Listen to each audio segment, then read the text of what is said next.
a fighting fury, we're from Tigerland. In any weather you will see us with a grin, risking head and skin. If we're behind, then never mind, we'll fight and win, for we're from Tigerland. We never weak until the final siren's gone, like the tiger. Tiger fans, welcome to the first live fan cam show of the year, of the season. Didn't do one last week because it took a little bit too long to get home, but thought we would do one today, being the earlier game today.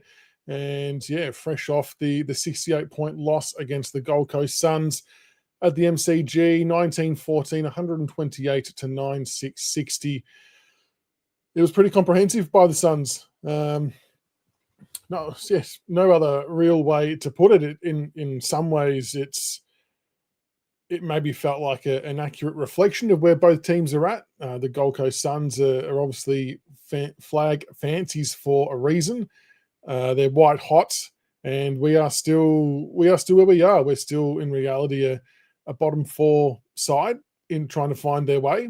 And I think that showed definitely after about this midway point of the second quarter. It pretty much shone through the class of the Gold Coast Suns. So I guess firstly, I do want to give the Gold Coast Suns the credit that they deserve for playing how they played. They're obviously a fair ways away in front of us and completely outplayed us in a lot of different facets as the game went on. It's, in particular, the uncontested possession game was probably the biggest thing that they beat us at, being able to sort of chip mark their way around most parts of the ground with relative ease. And we just weren't able to sort of rein it in. But if you do want to have your say, the link is pinned at the top of the YouTube chat. So feel free to click on that. You can jump on and have your say about the game. Otherwise, I'm happy to talk until people want to line up in the green room. But, I mean, look, the issues were definitely compounded naturally by the loss of Lynch and Nankervis. Didn't help. JP, bang on. And we were like maybe 8 points down roughly when Lynchy went off, and he just set up a goal too, I think it was. And then, obviously sort of limped off towards the bench, which was never a good sign. So that definitely made things a lot more difficult. And it doesn't excuse some of the other things. Like, there's a lot of missed passes, a lot of sort of momentum killing passages of play that will hopefully fix over time. But losing your key forward, and then Harry Armstrong's got to step up and be the main man, which is it's a big ask for him to do that against Sam Collins and Mac Andrew, who are two very, very good defenders in their own right. And then Nankervis goes down, which was, one that I think all of us probably thought that Lynch, he had a really good week, but I guess in the back of all of our minds, we probably feel like injuries like that are more common for Lynch than they are for Nankervis. So I don't think anyone in their right mind thought that Nank was going to come up with a hamstring injury. So losing our ruckman definitely hurt. And, I want to give a big shout out to McKelty LeFau. Without knowing factually, but I would have assumed that he was meant to have maybe slightly less minutes than what he ended up playing, in particular in the ruck. For him to have to then compete against Jared Witts for the best part of 1.5 quarters in the ruck was a monster effort. And, when you sort of think about and talk about someone who is needing to earn back the trust and respect of the playing group, the fans and things like that, that is a really monumental step forward. And I don't say that lightly. That was a big task that he was had to do. But even before that took place, Grock was sitting with me at the game today, and we noted that LeFau's aggression around the contest when the ball was on the ground, we really liked. I'm not sure what you all thought of it if you were watching at the game or at home or wherever you might have been, but we just thought his aggressiveness and his, toughness and uncompromising nature around the contest was something that we probably really need. And we saw a bit of it in the VFL last year, so I'm actually kind of keen to see a bit more of that, if I'm being totally honest. And Kat, to your point, no, Ben Miller, I don't think would have gone into this game or this season to have him rucking on his bingo card marked off. I guess that maybe, I think almost, I probably worded that poorly. It almost definitely knocks on the head once and for all the Bolter rucking scenario, because we clearly had an opportunity to do the rucking with Bolter and they opted to go for Miller. So they clearly want to have Bolter stay at home for consistency or continuity, whatever it might be, which it is what it is. Bolter did get towed up, though. Let's make no mistake about it. Ben King had his way with him today, and Ben King's in really, really good form, so credit to King. Got his kicking boots on as well. 16 goals from 3 games from not that many kicks is quite an impressive stat, to be honest. So he was very good. But yeah, Miller rucking was definitely a surprise. I was wondering how it was going to go when Nank went off and then when LeFau was off, and it was interesting. Jakey, hope you're well, mate. No, yeah, look, hopefully we bounce back. It's going to be a roller coaster, right? And yeah, like I said, if anyone wants to jump on and have a chat and have their say, the link is in the top of the pinned comments on YouTube. So please feel free to jump in and have a chat and have your say. Seth, sorry, Lord Rock, I just read your comment rather than your name. Apologies. Seth was good, wasn't he? 3 goals, 19 disposals, 4 marks. I think he had 7 clearances at stoppage. It's a really good game from Seth Campbell. I thought that was a really good bounce back game from last week. We need that needs to be his norm, though. Like, he's done that against a really good side too, and we sort of just need to find a way to have all of these smalls and mediums play well simultaneously. Like, if we look at last week, Seth probably didn't have a great game, but Steely Green had a good game. And then today, Steely probably didn't have a good game, and Seth had a really good game. So I suppose there's the inconsistencies with the inexperience side of things, and we need to bridge that gap. But no, if we want to just talk about Seth in isolation, he was fantastic. It was good to see him get up the ground a lot more and get around stoppage, which is what I've kind of been hoping and asking for. And then Tim Taranto, 12 tackles and 26 pressure acts, led the way for all comers on both fronts. Was a fantastic effort. Whatever we want to think of his disposal and stuff like that, that's always going to be up for debate. I get it. But from a sheer effort and work rate perspective and defensive discipline aspects, Tim Taranto was phenomenal. Like 12 tackles. I can't remember the last time any of our players would have gotten anywhere near that. That is a monster effort. And yeah, hats off to him. That's setting a really good standard. And hopefully something we can see a bit more of. Good to see some love for Sonsie as well. Sonsie was awesome in that first half. And look, I've seen some comments, and this really bugs me a little bit. I've seen some comments on social like, oh, yeah, but he faded in the second half or the second quarter. Well, the whole team did. So let's not point the finger at Sonsie because he's an easy out for some people. Let's step back and actually acknowledge the kid had a really good first quarter. 19 odd disposals, clearances, or got one clearance bursting out of the stoppage, was going back with the flight of the ball, putting his head over it. All the things people want to see from him, he was doing. So let's not try and pin fading away on one person when the whole team is really at fault. Not just if it was Sonsie, if it was anyone, they've all got to take accountability. He was good though. And honestly, he's the absolute least of the worries today, Tyler Sonsie. I thought he was fine. But we'll get back to some comments shortly. We have Shannon in the chat. Shannon, there we go. If I click the right button the second time, that'd be wonderful. Shannon, how are you, mate? Oh, living the dream, you? Yeah, living the dream. Got the kids in bed, so I thought I would take the chance to jump online. How are you feeling, mate? How'd you feel about today's game? What were some of your observations and thoughts? I missed the first half, so I've actually had a chance to go back. I did a live video exact same as you did. Finish. Oh, your audio's once you've jumping in and out. Hang on. That might help you more. How was that? There we go. Okay, cool. I said go back and watch the game again because I think sometimes when you're watching the game, you get a little bit angry, you miss the small details. So I did go back and I did watch the first half and a bit of the second half as well. And I think the Suns were just white hot as well. So I took some things out of it to learn from. But at the same time, we're just second year into a proper rebuild, and we go up against the Nepo babies and the Gold Coast Suns who are they were just really good. Like the second quarter was really good where you could see our pressure was making them make the small mistakes. A bit near the end of the first half where we sort of let that 5 minutes of that heat get out of the game. We sort of matched their level, which even the commentators were saying is what's going on with Gold Coast. Why are they making these missed handballs and missed fumbles and missed kicks? And they go, well, it's just the pressure of Richmond. And that was what was bringing it to them. So that was really good to see. It did sort of bug me. It didn't last 2 more quarters afterwards. I was really hoping that we sort of keep it under that 50 points towards that 40. And maybe just the two-way running was a big bug of mine. I was trying to get a couple of photos off the screen, but it was multiple times where you watch the players run. Gold Coast were on one wing, and you could just see all the Richmonds on the other side, and they were just walking with their hands on their hips, and you could just watch that orange or yellow tsunami, whatever they want to call it, for the Suns just blister through. And that just sort of worried me a little bit there. But my guess would be just the tiredness came out of these players. They just look so fatigued already after 2 games.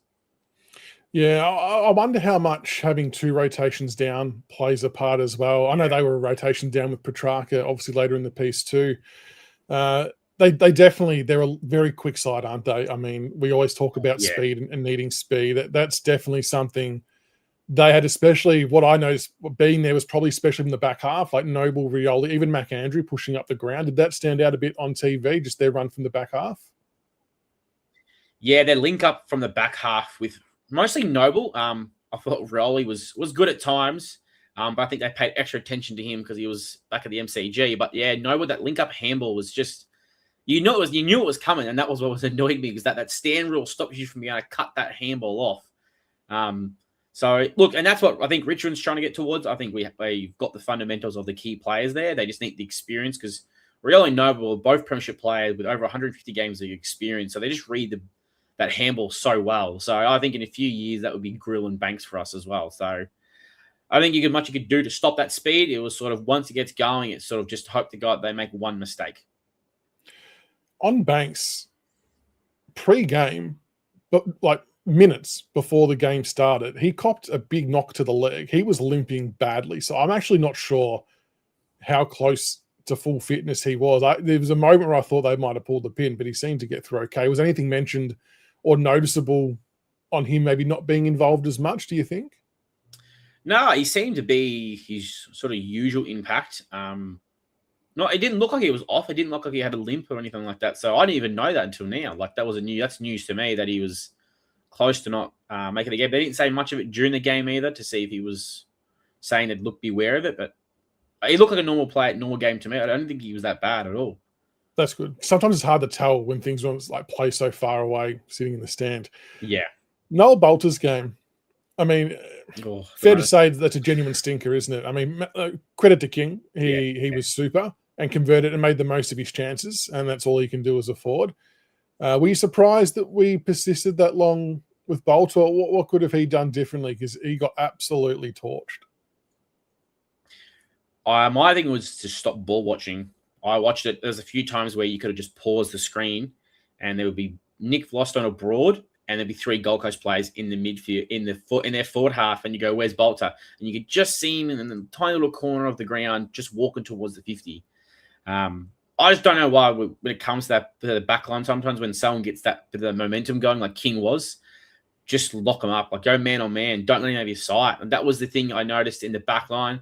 Now, not just Bolter as well. I don't know if you've noticed when you're at the ground, but it seemed like when the defense went to offensive mode, they didn't go back to defense and start running themselves back. Your usual suspects did. Your usual, like your Broad and Nick Lostone, the ones who've had that experience in it. They know once it turns over, turn around. But there were so many times where it was 2 defenders against 4 or 5 Gold Coast players, and you go, well, hang on, we're just outnumbered in our midfield. How are we now outnumbered in our backline as well?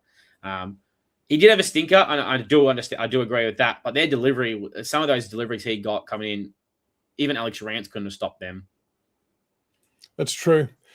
And that comes down to midfield pressure. You make a good point on the turnovers. And I think the Gold Coast are a really good side because of their ability to punish on turnovers. Like the amount of times that we actually had a couple of really good link-up plays in that sort of early second quarter, end of first quarter. But then there was other times where we would, again, kind of halt our own momentum with some scuffed handballs, or we put it just behind someone. Was that noticeable? And like their ability to then just go bang down the other end with a wave of running was quite scary. Yeah, it was definitely noticeable. And it's not off by much. It's just that 30 centimeters or just enough for that Gold Coast player to get their finger on it.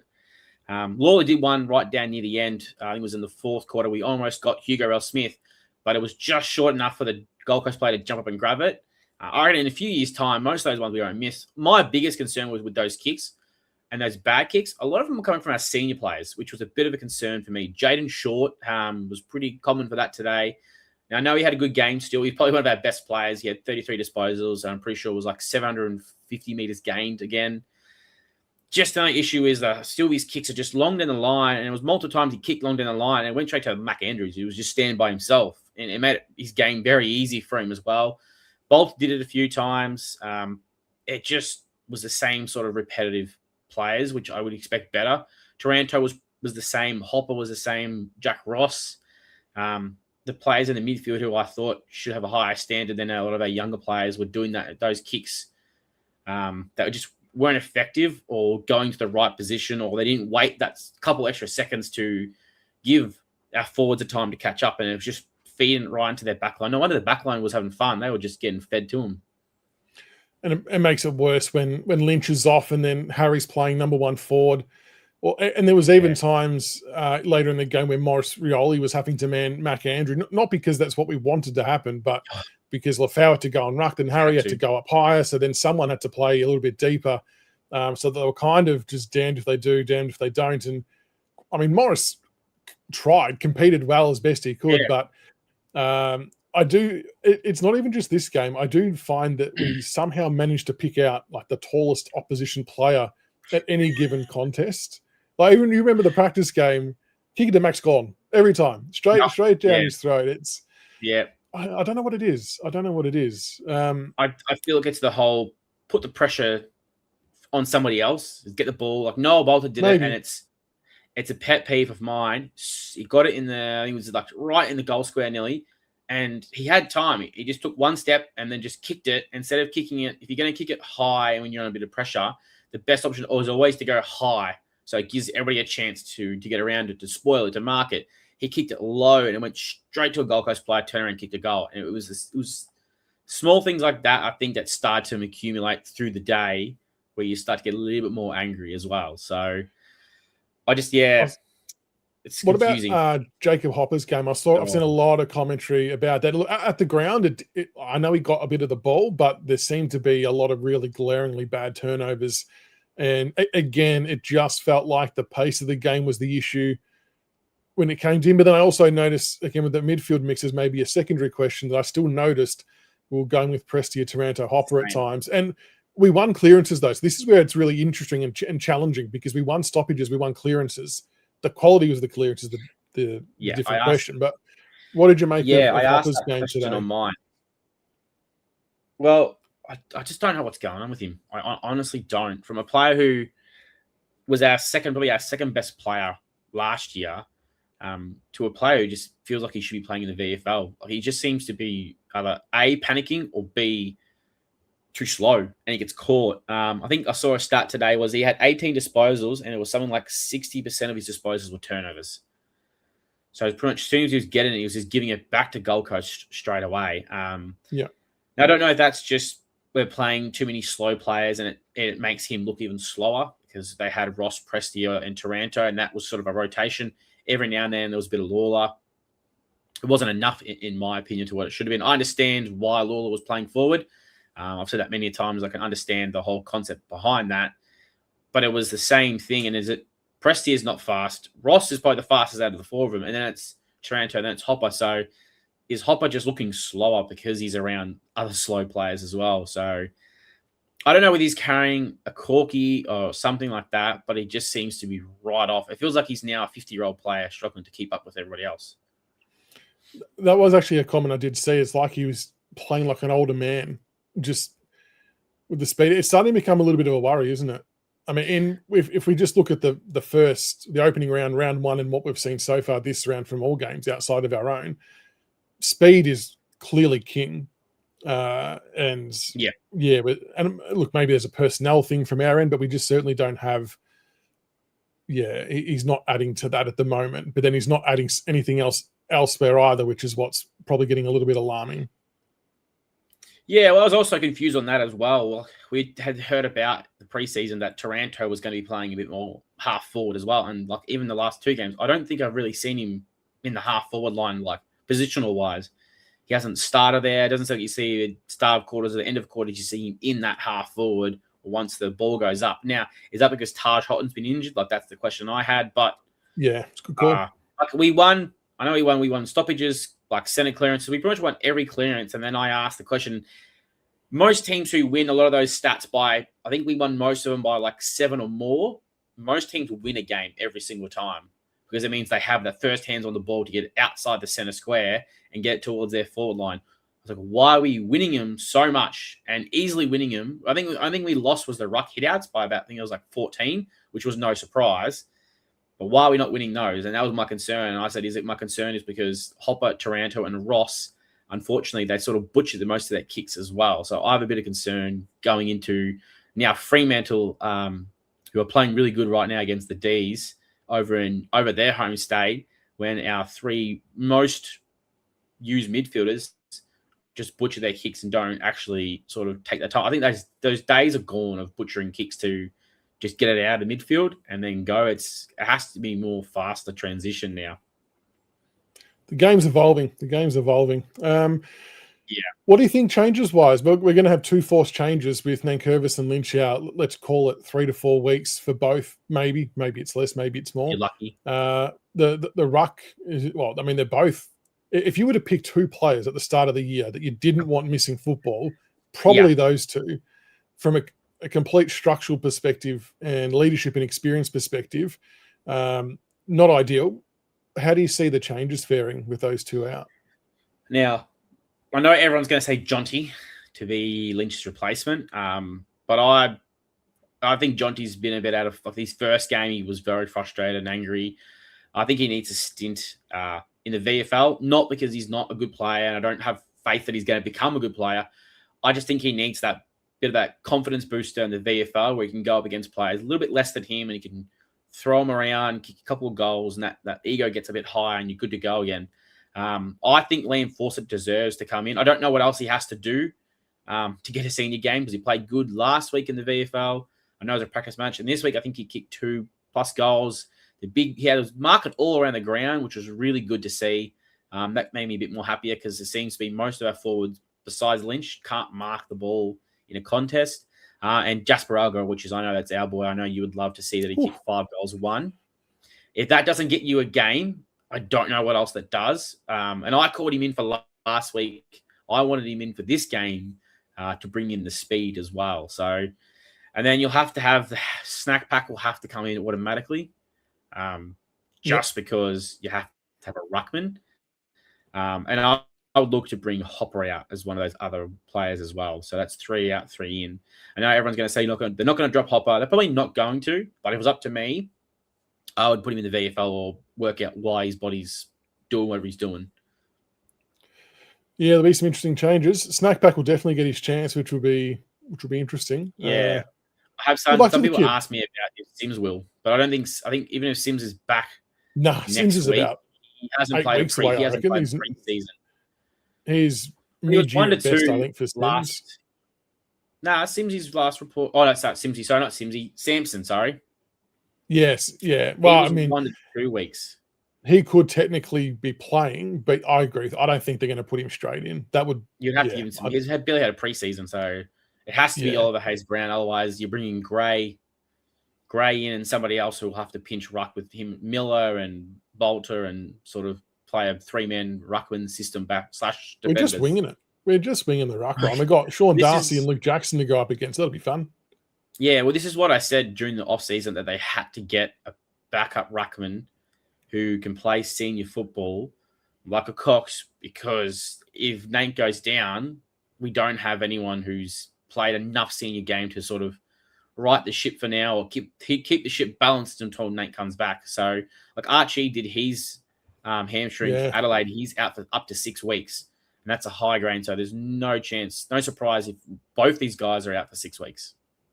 Yeah, it's interesting. It's a tricky one, isn't it? Because we had the players there, like Ryan, Hayes Brown, then Sims, but then two of them get long-term injuries, and then you're short. So it's like, how heavy do you go with your ruck stocks?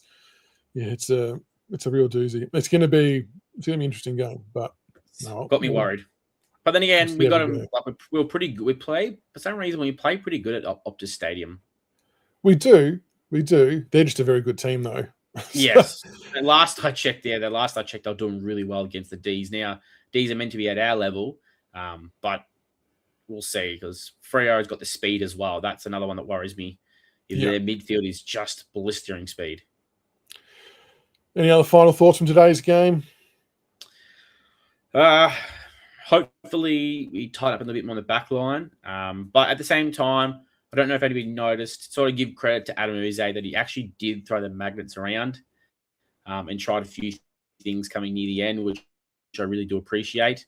It's good to see the coach sort of realize some things aren't working. Let's try something different and see how we go. So overall, guys, don't be too panicked. It's still second year of a rebuild. And there was good signs as well, seeing Lula 17 and 1 goal, 2. Could have been another game of 17 and 2 goals. So there's good signs ahead, guys. The boundary? Yeah, good goal. Almost got another one. Good goal. Yeah, he did. No, he did. It was a very good goal. Shannon, thanks for jumping on, mate. Appreciate your time as always. And we'll do it all again next week.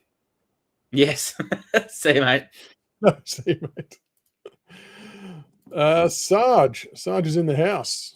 Hey, mate. How are you? I'm sitting in my car right now. My light's just gone off, so you're talking to pitch black. You're talking to a blank screen. How are you feeling? Maybe on the drive home from the game? No, I'm actually at a mate's place in the northern suburbs, and I'm leaving, and I saw you were on, so I thought I'd jump in the car real quick and give my thoughts and then drive home. Fair enough. What other thoughts? How'd you feel after watching that?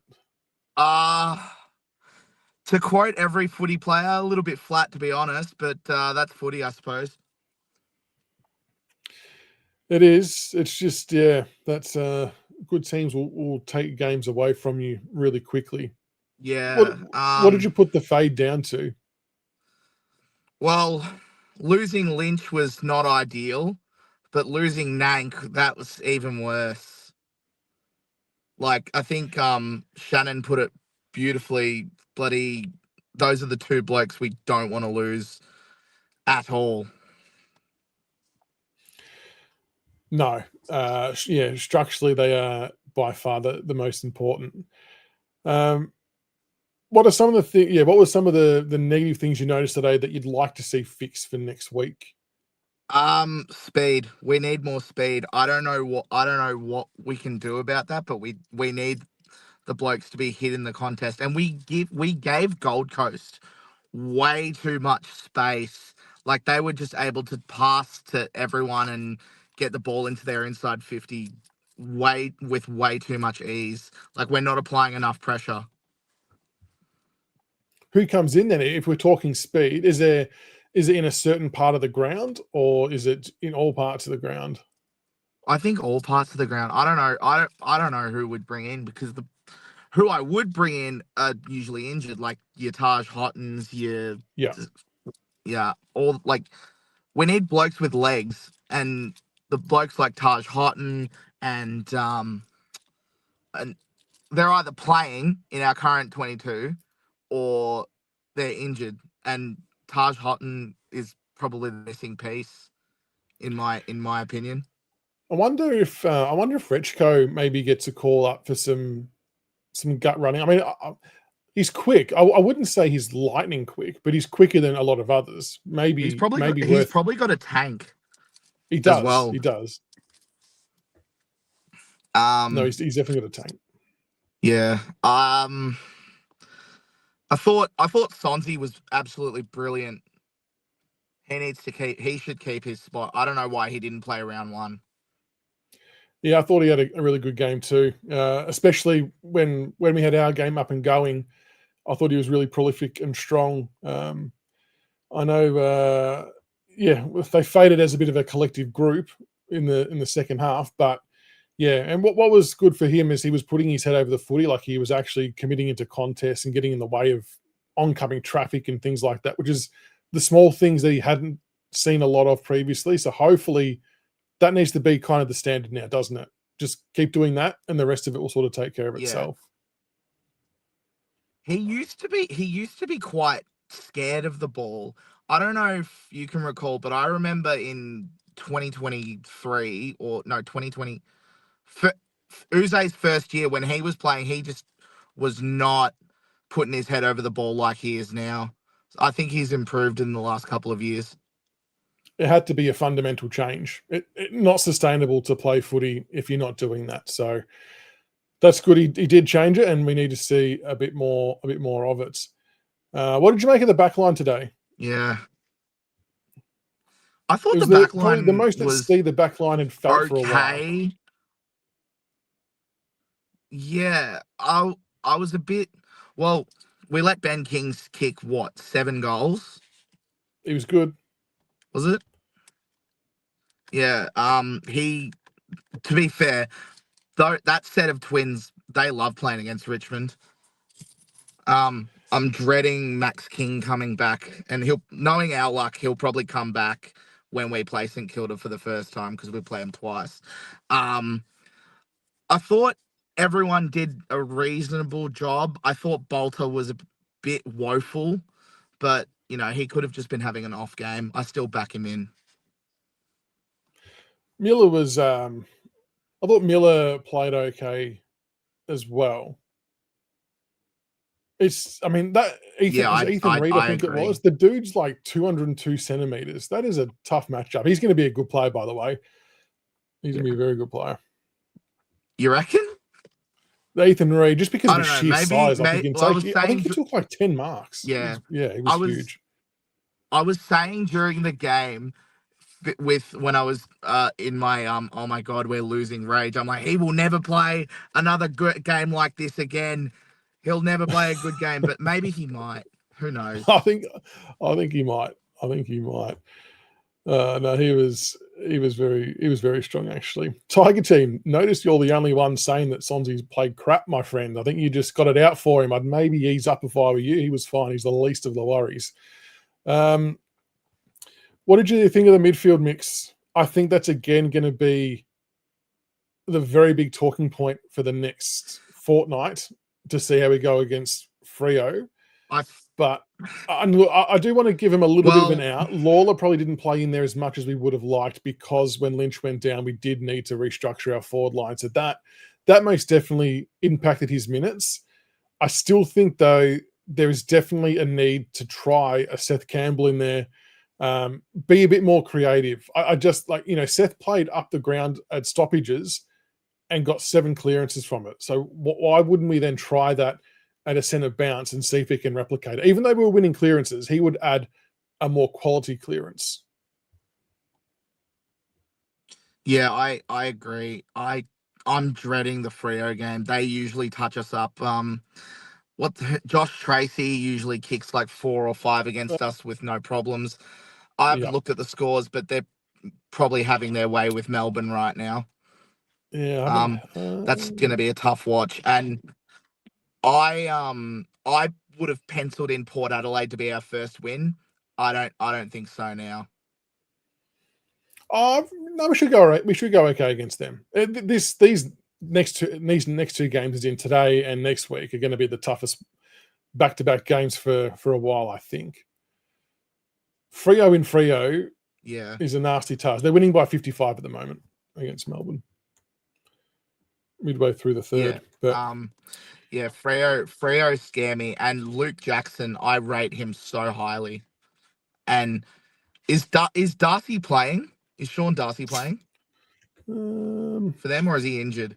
Well, no, I'll have a look. He should be. My stats won't load. No, if a website should itself. No, I would think he is, but I'm not too sure. But what do you want to see for next week? What changes do we make? We're going to go in. And what do we have to do? We're going to have to bring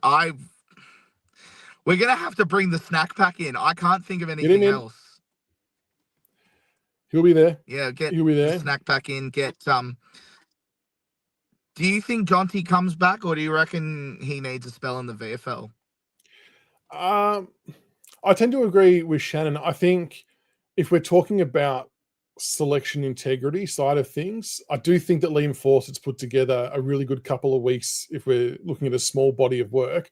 I know he was probably a little bit wayward with his kicking today that he would like to have back again, but presents well, marks well, and we need, the reality is we need another really good strong marking target. So I would probably lean towards Fawcett, but we're going to have LeFau still playing as well, and it's going to be tough either way because it's going to be a really young forward line. And look, LeFau's not young, but he's probably still relatively inexperienced compared to Lynch, of course. But yeah, I would probably lean towards Fawcett. Which way would you go? No, I agree. Well, given LeFau is in, we're in a better position than we were last year when Lynch got suspended.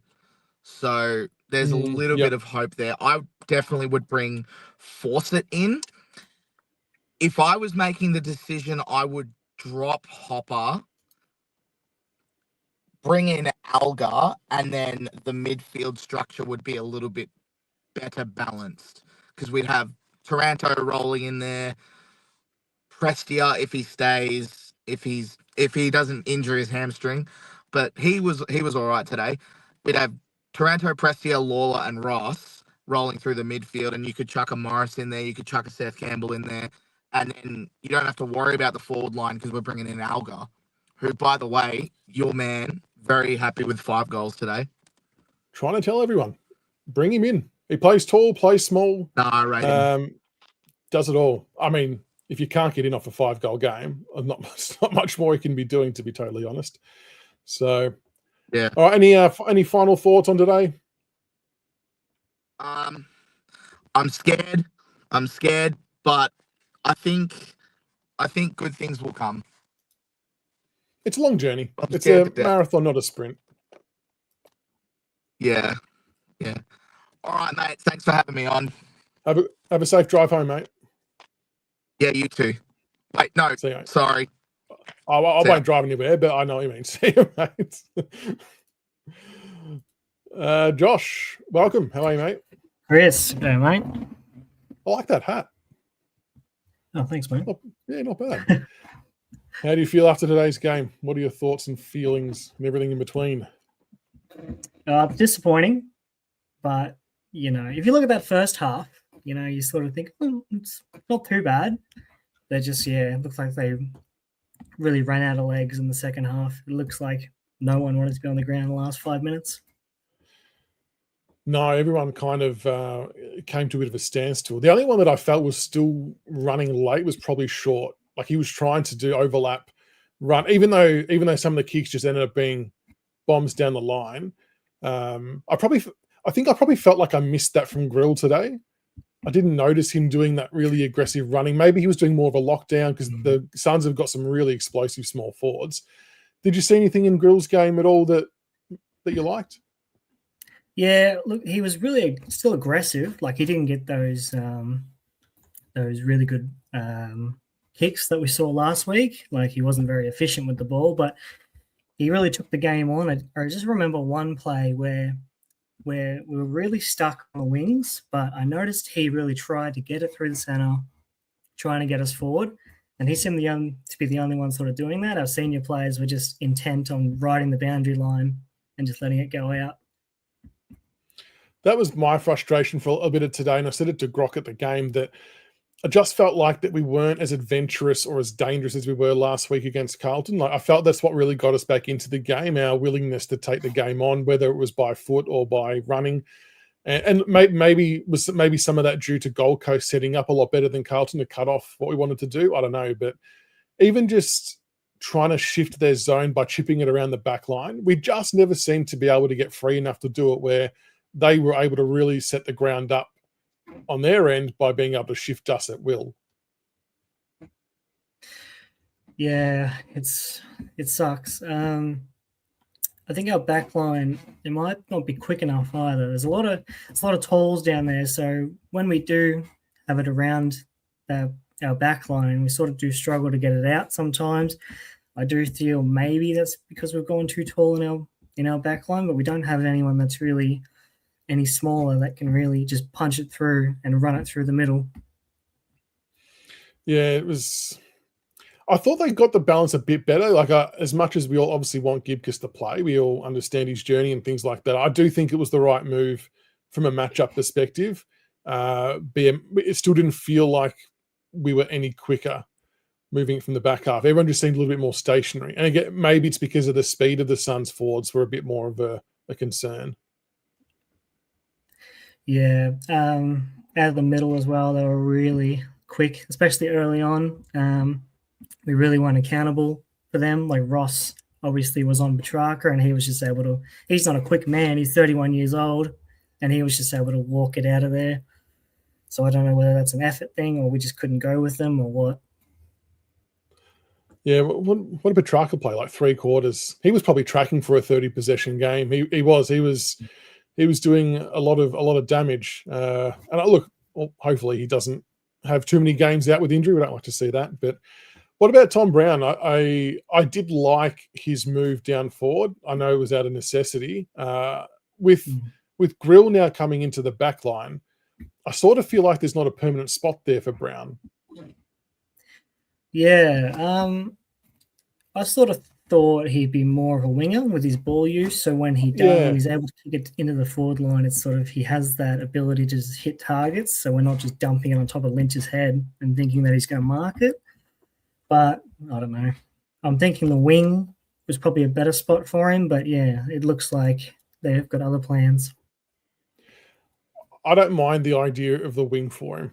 I just think he's got really good foot skill.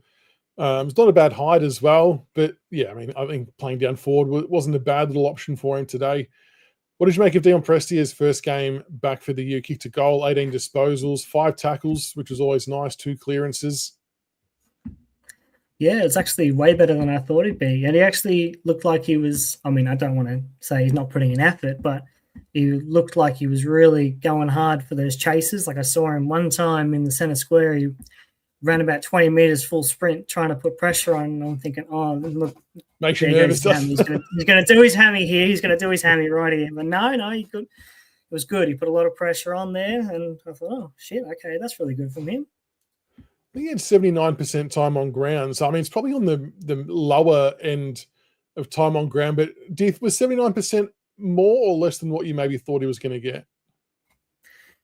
It's probably about right. He's just coming back from another hammy, and how many hammies he's done in his career. So I suppose they're just taking the conservative approach.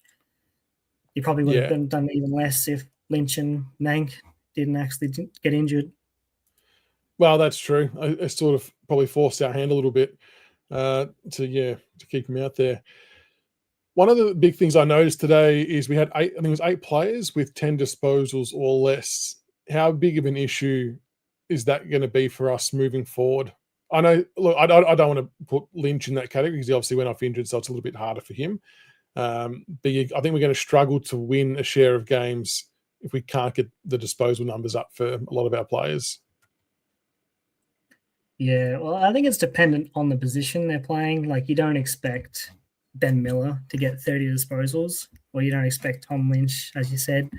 So it's dependent. But if you see like a Sonsie or Taranto or something like someone who's playing in the middle, someone who's playing around the ball, if they're not getting 15, 20 disposals, then it's a bit of a red flag there. It's like, okay, well, what else are you doing that's contributing? Like Morris, where he's a little bit around the ball, but he's staying in the forward line, but he's putting pressure on. He's not getting a lot of disposals, but at least he's putting that pressure on. So then at least we do have opportunities to get the ball back. The other glaring stat that I noticed today was marks inside 50. Gold Coast had 23 marks inside 50 to our 8. That, I don't know. What do you put that down to? Is it a pressure thing up the ground? Like, it's probably easy to point the finger at the defenders, but it's maybe more to do with the pressure coming up the ground, allowing easy entry, which gives no defender any chance of trying to spoil it. Yeah, no, that's right. I think it's just pure connection, to be honest. I think Miller, King, and Anderson have been playing with each other for 200-plus games. So they've just got that connection there, whereas someone like Harry Armstrong, he's only played, 12 games now. So he doesn't have that connection. So it's just probably something like that. It could contribute as well to pressure. And like I said earlier, with Petrarca just being able to walk it, he just has all the time in the world just to pick a target And I think because Ben King is just such an elite forward, he's able to work off his man and he's able to get out the back a lot. So he really has good forward craft, so he knows where to really go. He's a big unit. Speaking of Harry Armstrong, though, I know he probably had a quiet game by terms of numbers, but he did take a nice mark and goal on McAndrew, which maybe that gives him a little boost of confidence because he missed that easy shot last week. So if we're looking at some small wins, it was good to see him kick that goal on the back of the miss from last week. Yeah, definitely. It's like him and Jonty are polar opposites, where Jonty needs to just calm down a little bit, and Harry probably needs to fire up a little bit, where he needs to really get in the defender's face and try and get his confidence up a little bit. But no, that was really good contested mark from him. Were you surprised that we didn't get in the face of McAndrew? I really thought we would try and wind him up a little bit and try and get some frees. But maybe we just wanted to let the football do its thing, I suppose. But yeah, I'm surprised we let him get away with, not being roughed up. Yeah, I think Lynch and Collins had a bit of a biff in the first quarter, and that was about it, really. There was nothing else from it. I think someone got dump tackled by Humphreys, and that caused a little bit of a fight. But other than that, it was nothing. It was a bit disappointing. I was expecting to see them just go at it. It is, and like I know some people maybe don't like the big bravado act and whatnot, but there's definitely a part of me that thinks we play better as the unsociable Tigers, like not to use an old Hawthorn term, but when I don't know when they're firing up, when they just seem a bit more engaged. We did it to them last year. I felt that's how we were able to beat them because we were a bit uncompromising. I just want them to be maybe a bit more ruthless. It just sometimes when you're not, it just sort of feels like you're just going through the football motions. Yeah, missing Mansell as well probably doesn't help. I think Mansell, especially when he gets up, I think he gets real lippy, loves to get a hip and shoulder as he passes. He loves to really get in the opposition's face. So I think missing him probably doesn't help. So I think everyone else sort of just focusing on trying to play footy. But yeah, it was very surprising. What about Seth Campbell's game? 3 goals, 2, a vastly improved performance from last week, which was good. Yeah, no, definitely. It just, he keeps improving every week. I think he'll get to the stage where he could be the best small forward in the comp at some stage once our midfield actually stays healthy and once those young guys actually come back in and they play some games and they gel well together. And once like Harry and Liam and all these guys are able to clunk anything or bring it down to them, I think, he's just going to get better and better. No, I like where he's heading. Any other final thoughts for the game, and who would your changes be for next week against Freo? Well, for the tall forward, I'd have to bring in Fawcett. You got to reward. I mean, he only kicked 1 goal 4 in the VFL, but he still was clunking those marks and he was getting around the ground. You got to reward that, I feel like. And then Elgar, you got to get him in the team somehow. I don't know who he comes in for, but you just got to get him in. When you kick 5 goals in the VFL, you can't not get him in there. And then to replace Nank, unfortunately, you kind of have to go Hayes Brown because you don't want to run down LeFau and force it the whole game. So if it means he's got to learn the hard way, then sorry, mate, that's going to be your debut. You're going to get absolutely spanked by a couple of A-grade ruckmen. I think he'll be excited, though, to play. He's probably, there's no doubt been an element of like, holy shit, I'm up against Sean Darcy and Luke Jackson, which is even Premier ruckmen are going to struggle doing that. But what is the expectation of Hayes Brown, assuming that he's the one picked against Fremantle? What's the most we can hope for? Well, I think with these new rule changes and being how so tall he is, and he comes from the basketball background, so I just think he should be able to jump. He should be dominating these hitouts, but for some reason he's not getting it. But at least in the VFL I saw he was backing it up. He was getting around the ground. He was getting behind the ball and marking. But yeah, I'm not sure why he's not able to it's not clicking for him. Well, we're going to see what it all looks like next week against Freo, because he'll no doubt have his turn, which will be exciting for him. But we're welcome to the big time OHB. Josh, thanks for jumping on tonight, mate. Appreciate your time and your thoughts, and hopefully we can get a better result next week. Yeah, no worries. Thanks, Chris. Thanks, mate. Speak soon. All right, we've got Liam in the house. Liam, welcome. Boom. Hey, thanks for having me. Good to be on. No, good to have you on. Good little background there. We got the Oasis poster, the Tiger stuff. It's all happening.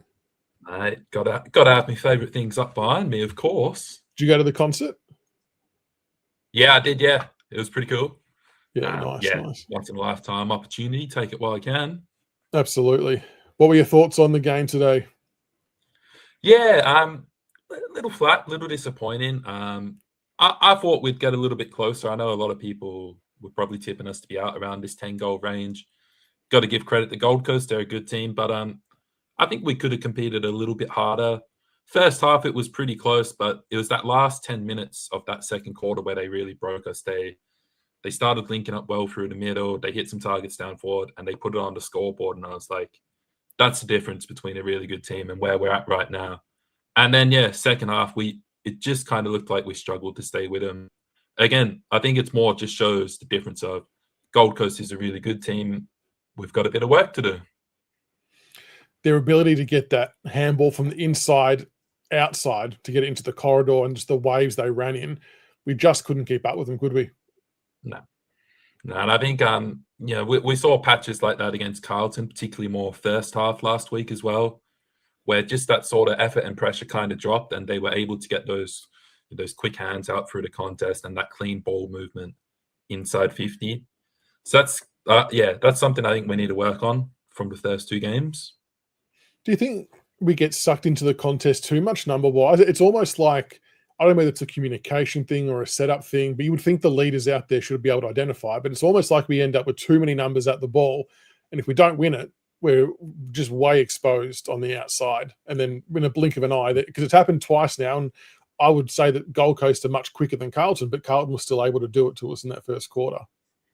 Yeah, there's got to be a communication breakdown somewhere. We need to be smarter in those situations. It just comes out too easy sometimes.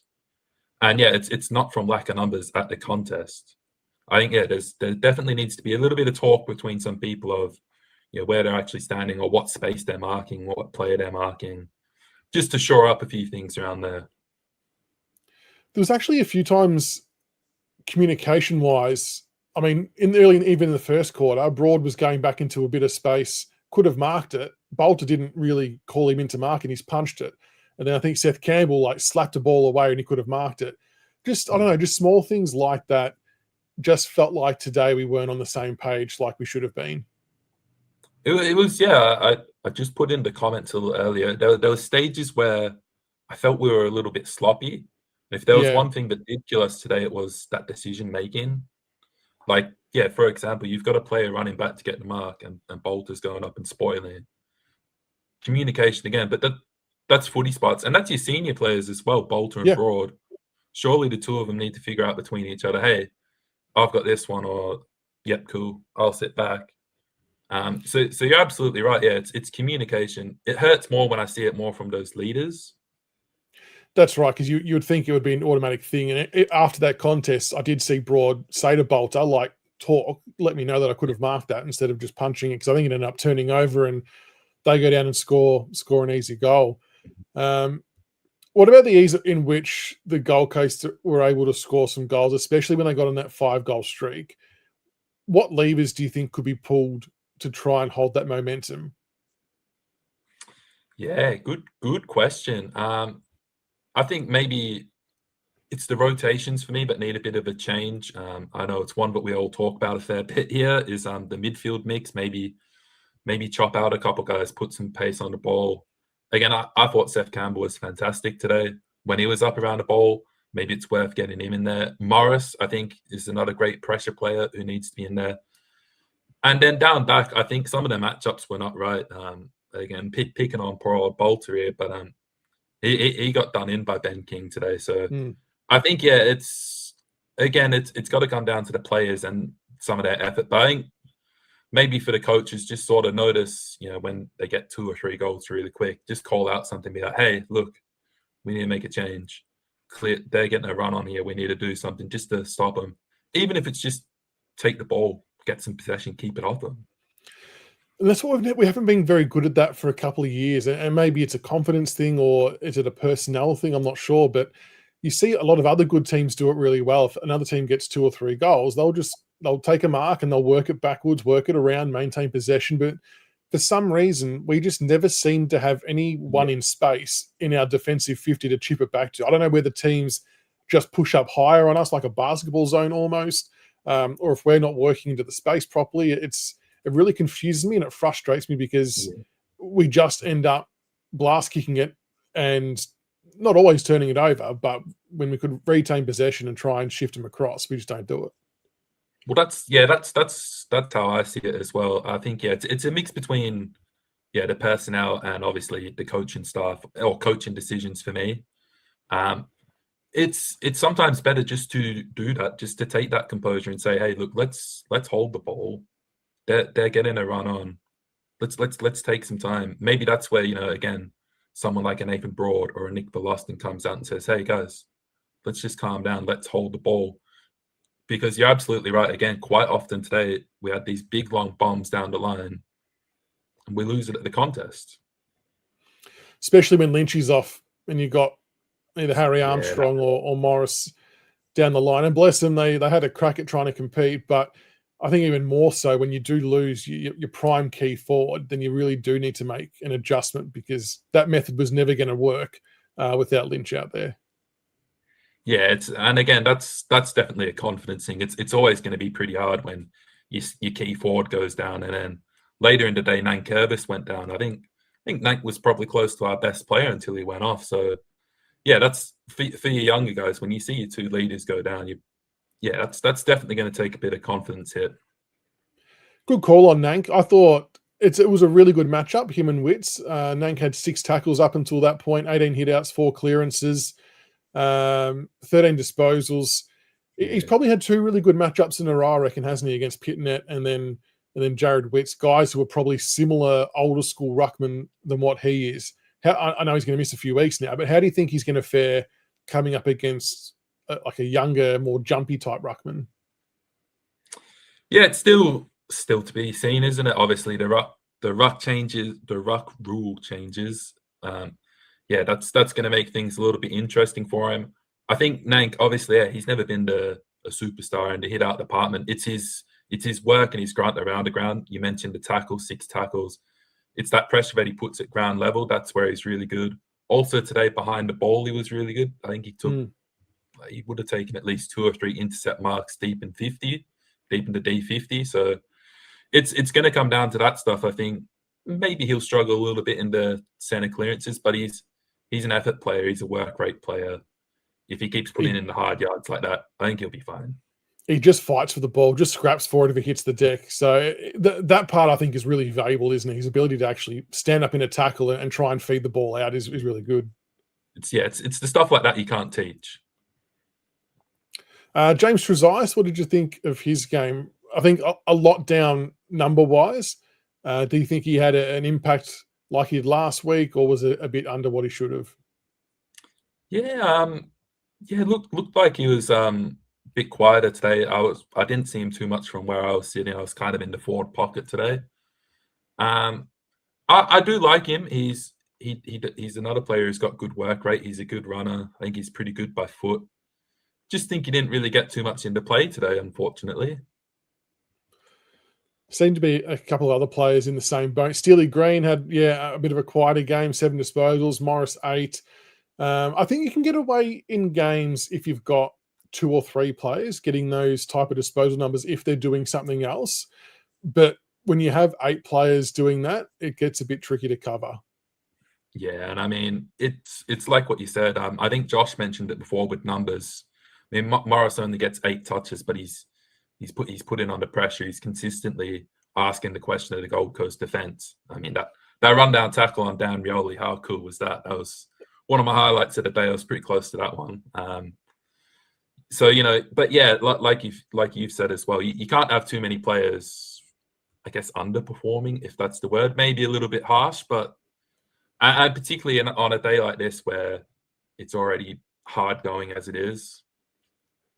Yeah, it's just a consistency thing, isn't it? some are firing, some aren't, but we can't find a way to get them all going at the same time. Hugo Ralsmith was one who I thought had a better game than last week. 17 disposals, 3 marks. I did like that he attacked the goal as well, got a long range goal, which is probably something we haven't seen from Hugo for a little while. How did you see his game, and do you think long term he does have a spot on the wing, or how do you see the wing situation playing out for us? Yeah, the wing spot's a really interesting one. Coming into round one, I went with McAuliffe, and I did go with Hugo Ralsmith as my 2 wings. Yep.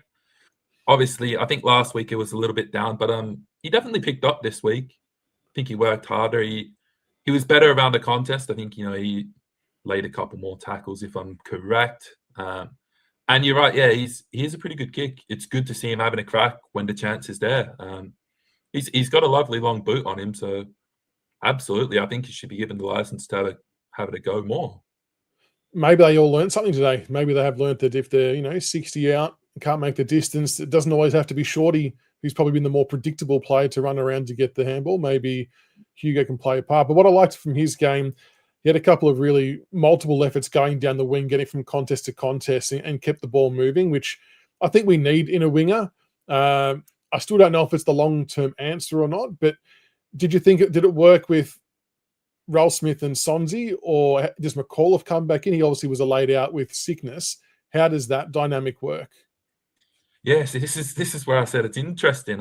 Because I think McAuliffe will come back into the side, but I think Hugo's done enough today, and I actually really like Sonsie's game as well. I think they both actually had a couple times in contests where they worked hard, were able to get in, and even just a little knock on or just a little handball out of tight congestion. And they worked pretty hard when they got the space. I think, trying to think what quarter it was from Sonsie. He set up the goal for Lawler in the 3rd quarter from the boundary.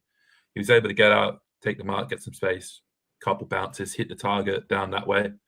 I think it's all going to come down to a work rate thing for me with those guys on the wing. So whoever wants to work the hardest and put in those repeat efforts, that's who's going to get the game. So I wonder if I look deep down, I know this probably won't happen, but I'll throw it out there anyway. What if they were to drop Hopper and put McAuliffe into his midfield minute spot? Because I think McAuliffe, as much as I love the fact he was used and put on a wing just for the exposure and game time, I think he's a more pure inside midfielder. So that would then play to his strength, get him the game time. We've got someone a bit quicker, left footer, and then you still get to keep Sonsie and Hugo on the wing if that's the path we want to go down, or Rechko might get a game as well. Could you see McAuliffe coming in and doing that? But there's probably the Hopper piece that we probably won't go down that path as a club, I don't think. Yeah, it's I was on a live stream with someone else yesterday. I said it's always interesting with us young teams when things go wrong, we tend to drop the younger players first. Yeah, I am a fan of Hopper. I do want him to do well, but he hasn't given me a lot to like in the first 2 weeks. Do we be bold and take that call, like you said, take him out, bring McAuliffe in, stick with those guys on the wing? I don't know. Maybe that's the answer, but I think one thing that we're all asking for is a bit of pace in that midfield. McAuliffe definitely gives us that little bit of a different edge in there. And unfortunately with Hopper, I think today it was turnovers that killed him. I think he had 8 or 9 turnovers. Yeah. So yeah, if I was coach, I'd potentially make that hard call on him.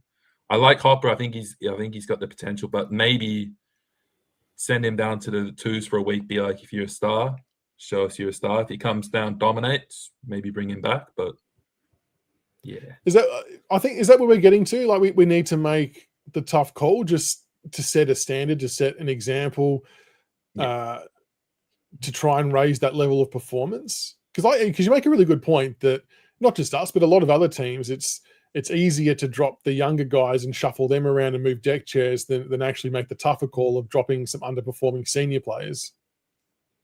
Well, I think one thing that I actually like about where we're at this year is there does seem to be competition for spots. So we've mentioned McAuliffe's obviously gone out with illness. He potentially comes back in next week. You've mentioned Rechko had another.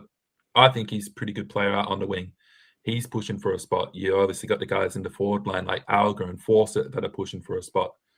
I personally think if we do want to take that next step in our development, it is going to be making those harder calls of, yeah, you know, Harper, you haven't had the best start to the season. We've got people pushing for your spot.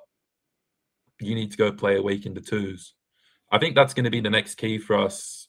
Also, just a quick one on that is it's also looking just a little further ahead to that next premiership team. The question I'm asking is someone like Jacob Hopper actually going to be there in that next premiership team? Or is it going to be someone like a McAuliffe there? Well, maybe it's a good question. No, well, yeah. I mean, you have to have all eyes on those things, but they make a good point. I mean, if we're going to have a competition for spots, it's only really valid if we adhere to it. Like if we start making the applicable changes to reward those competing. Yeah, it'd be interesting to see which way they go. Any other final thoughts on today's game, and what changes would you make for next week as chief selector?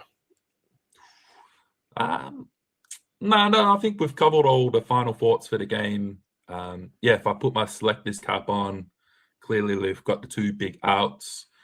I think, yeah, it looks like Hayes Brown is going to get his debut. I think, yeah, we need a pure ruckman to come in. It's going to be a pretty hard battle against Jackson and Darcy. I also think Liam Fawcett will come in because he can play sort of as a second ruck. And I've really liked what he's done. I actually thought he might get a crack over LeFau this week. Yeah, okay. The only other change I'd maybe look at is, as I think Josh said as well, working Alga in somewhere. And then I'd actually like to see Trainer come in. I think potentially for Tom Brown, I was surprised to see him shifted up forward this week. I actually think Trainer's got more of that ability as a swingman. Maybe that's something I'd like to see. Yeah, okay. Yeah, Trainer's an interesting one. It's almost like they haven't fully settled, or they've settled on him playing in the back line, but they can't find a way to get him in. So yeah, do they look at something a little bit different? Yeah, I think he's got a lot of potential. I think he really definitely can play up the ground. Who's his grandfather? He's a big goal kicker as well. Doug Wade, maybe. Yeah, I think it was. Yeah, no, he's. Yeah. I thought Trainer did well last year playing in multiple positions. I can definitely understand why we want to lock him into a certain role, but if you can't break into that role, are we wasting the chance? Not that we want to gift games, but we're missing out on getting more games into him. But then you don't want to throw him around every week either. I don't know. It's a real tricky one. The other one is Gibcus can play forward too. Like Gibcus played forward in his earlier days at the club as well. So he did. Yeah, I do remember that. I think I'd give Gibcus a couple more weeks into VFL though. I like him, and I do think he's going to be in our best 23. I think just from what we've seen in the first week and all the talk through the preseason has been, you know, he needs to start building that confidence back first. He's coming back from 2 knee recos. So one knee reco and 1 big hamstring. Yeah. How did he go to that? I wasn't able to catch a lot of it. Did he go all right? Nothing amazing stats wise, to be honest. Haven't got it up here to be fair. But yeah, I don't think he did too bad at all.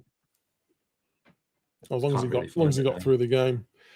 Yeah, he's getting through the game safe. I think, like I said, the big thing for him is going to be just building confidence, building a base to leap board from. That's going to be the key from him. Sounds good. All right. Well, Liam, thanks for jumping on tonight, mate. Appreciate your time and your thoughts, and hopefully we can get a better result next week over in Perth. Boom. That's the plan. Thank you, Chris, for having me. No worries, mate. Anytime. Speak soon. That's it. All right, good to have a few people on. There's still, if you still want a chance to jump on, feel free to click that link at the top of the chat. But look, seems to be some pretty common themes today. Within regards to, I suppose, the team and how we track today. There's a few problems that we have to try and sort out, isn't there? There's a few headaches at the selection table, some calls to be made. It's just, will we have the braveness to make those calls? And it's good to hear players like Rechko have a good VFL game, and Jasper Alga. Got to find a way to slot him in. Out of interest for everyone in chat, who does Jasper Alga come in for? I mean, I'm assuming that we have to find a way. The kids keep 5 goals. I don't think we can leave him out. So if you were to put Jasper Alga in, who makes way? Keen to hear everyone's thoughts on that. And let us look. It's true. It's getting more games into players, which is it's good. But then there's definitely a valid argument on the flip side that are we still going too senior heavy and not getting games into the kids? It's a really, really tough balancing act because I really do understand that point of view, but I also understand the club going for a flavour of experience to try and give ourselves, I guess, what they would deem the best chance possible to stay in the game, to try and win the game. It's almost like if they were to go full experience, the results might get far worse. But then do we feel better about it because there's young kids out there? I don't know. It's a really tricky one. What way would you rather go? Would you rather go full inexperienced and potentially get torched badly each week? Or would you rather have that blend of experience in there? It's a real doozy. Leo, you've got to look at the things the positive way. Lynch out at least means Forster gets game time. Nank out means Hayes Brown comes in. Yeah, I mean, I think, we look at Fawcett last year, who came in because Lynch was out in last season as well. Didn't do a lot wrong in that game against Port, did he? And he's had 2 really solid weeks in the VFL in a row, one being a preseason game, of course. But hopefully he gets his chance. And, I've said it before, but he opted to sign that 1-year extension to back himself to make an impact. And now he probably gets, maybe a 3 or 4 week crack at it. Obviously competing with Jonty Fall, so there's that bit to tick off. But I think if you're basing it off open and exposed form, I think you do have to give the nod to Liam Fawcett and reward the kid for his work. So, and Hayes Brown, how do we all feel about Hayes Brown? It seems very, very much locked and loaded that he will come in to do the ruck work. I'm actually excited for him. Maybe it doesn't end well. Maybe it's just very overwhelming and Sean Darcy and Luke Jackson have their way with him. I don't know. But he's done a big body of work, and it was only a couple of years ago he's playing in the VAFA. So it's a bit of a good story for him personally. Ultimately, you'd probably like him to get his first taste of AFL experience as a secondary ruck, just coming on for stints to ease his way into it. So it could be a little bit of baptism of fire against the Freo ruckman, but maybe, it's sink or swim. Maybe he swims. The best we can hope for is he breaks even, gets around the ground and stays accountable. Luke Jackson's going to be a really difficult task. I don't care who the ruckman is. Luke Jackson is an absolute animal, and that worries me for anybody, not just for anybody. But I think what's Hayes Brown, like 208 centimeters? So he will be one of the tallest ruckmen we've had play for quite some time, I would imagine. I'm not sure what the facts would be on that. Maybe we end up getting first use of the ball a couple of times. Like how tall Sean Darcy? Let's see if I can find that. So Sean Darcy's 203 centimeters, obviously very, very strong. So he might get out-muscled around the ground. And what's Luke Jackson? Luke Jackson is 199 centimeters. So from a height perspective, Hayes Brown has a bit of height on both of them. If he can get his leap game going where possible, maybe we do get some type of mini advantage by getting first use of the ball. But then we've got to make sure we actually are damaging with it. It's one thing to get the clearance like we saw today. It's another thing to actually make it hurt. Leo, this is a really good point. Really liking LeFau's roughness. Seemed to bring in his rugby today. Great observation. Grock and I said the exact same thing. The first time he did it, he got caught. You remember at the half forward line, he had a head of steam up. He was running full tilt and just saw the Gold Coast player in front of him and thought, I don't give a shit. I'm running through you. And I think someone else came in and grabbed him. But I like the intent. I like the aggression. I like the endeavor. And if players are willing to try and take the game on like that, I don't mind if we turn it over a couple of times that way via free kick. I would rather do that, taking a risk to try and get the ball forward in a more aggressive manner than being a little bit cautious and protective and then turning it over. So I really hope LeFau gets like a pat on the back for that type of running and style. And I kind of like him at the stoppages. Even if Hayes Brown, Nank, whoever, even if they're rucking, don't mind LeFau up there as a midfielder just to bully a few people. Big, strong body, doesn't mind getting the ball outside. Yeah, I think there could be something in it. And I've seen him do it at VFL level too, which was exciting. Lettuce has got a good feeling about Hayes Brown. Paul gives the kids a go, might surprise. I think they might for a little bit. The worry is if they can do it for long enough. But maybe we aren't doing it anyway, so maybe you just do it. Fighting Fury, I think we do need a pure ruck. Hayes Brown might get smashed, but we're going to get smashed by not playing a genuine ruck. Throw him in the deep end and see if he swims. Look, I think you've hit the nail on the head. If we don't play Hayes Brown, we're basically playing LeFau, maybe Fawcett, maybe Campbell Gray. And I think both of them are about 195 centimetres. You can't go into a game with two backup rucks, can you? One of them having to be the main ruck. So I agree. I think you've got to give him the chance. And actually, this is a really good point, Tiger Mars, in his hometown, because he was from Perth. He was was it the Wildcats he was a part of? That's a good shout too. It is a bit of an unknown factor. We'll learn a lot about him. Youth all the way. How did Piker go today? I was unable to watch a lot of the VFL because I had to get ready to get to the G because it takes a long time to get there. How did Zane Piker fare today? And Noel Roberts-Thompson too. Noel Roberts-Thompson. And this was interesting, Tiger team. I got a message about this as well, that Rechko was pulled at 3/4 time to go to the G. So I'm not sure if that was always the plan or if something happened, they were considering a change or what maybe the case was there. But it sounds like Rechko had a really strong game at the VFL. And look, he'll be a chance, won't he? It just depends on how we want to structure up our wings. But I think he will definitely get a chance in the near future to show his wares at AFL level. And if he does, he's just got to use that work rate, just run. Again, guys, if anyone wants to jump in for a chat, the link is still at the top of the post. Feel free to jump in. What else we got here? Hayes Brown needs to fight his animal. Hayes Brown hit us by 30 today.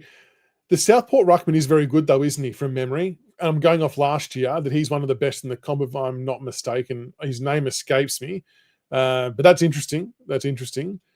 And, yeah, I mean, he's going to have his work cut out for him against the Dockers. Competes well in the ball-ups. Yeah, the ruck was interesting. How funny was it today when, was it LeFau that might have been in the ruck, or Miller maybe, and he just stayed on the ground to rove, and Witts just crossed the line because he's just seen the smaller opponent and gone, I'm going to take advantage here, and got done for crossing over the line. Reeves, 211 centimetres. Okay, we're all the tallest rucks. Geez, 211 centimetres. Imagine having that as a ruckman.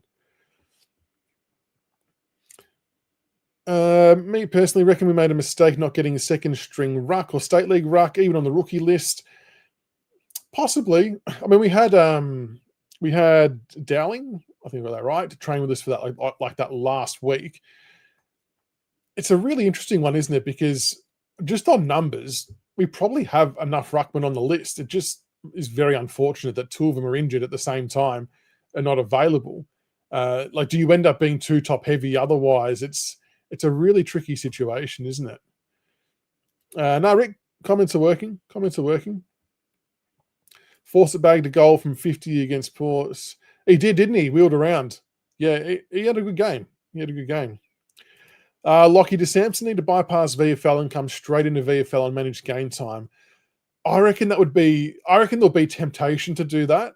I think that would be a huge risk, though. Like, plantar fasciitis is a real shit one to try and come back from. And if he's going to come back, we're going to need him for a lot more minutes than maybe they're prepared to play him for. And that can flare up like an overuse. I don't know. I can definitely understand the temptation. I just don't think it would be a good strategic move. If it was me personally, I'd rather go for the known fully fit ruckman than the one in Hayes Brown than the one coming back from an injury like plantar fasciitis for Samson Ryan. If Samson had a couple of games under his belt, you would no-brainer. You would put him in 110%. I just think it would be a really, really bold call to have him come in without that match fitness under his belt and not knowing, I guess, how his foot's going to hold up under the stresses of an actual game without seeing what that looks like first. Yeah, that would be very Crossley. Thank you. That would be very interesting. Yeah, Crossley's one of the best ruckmen, isn't he? Going around the VFL from memory. What's worrying for you is the skill standard kicking, decision making. We have patches where it's really good though, don't we? And when it's good and it works, it looks really good and it works really well. And we were even able to catch Gold Coast off guard a couple of times in that earlier part of the game. But there's still a few too many times, isn't there, where the handball goes to feed or it's not in front, it's behind, and it really halts momentum. And good teams like Gold Coast capitalize on mistakes like that. And I think it goes back to Shannon's point earlier at the start that we just have too many players who are always around the ball, not great users of the ball. Maybe we get away with it and it worked a few years ago, but the way the game's moving and the way everything's shaping up, that we do need to have that sort of sharpen up. And that's why I like seeing Sammy Lawler kick the ball a bit more often. That's where you miss someone like a Taj Houghton. And I know he's only his second year, but tends to hit his teammates more often than not. But look, I suppose a little bit of it as well, the pressure Gold Coast apply, they were pretty manic.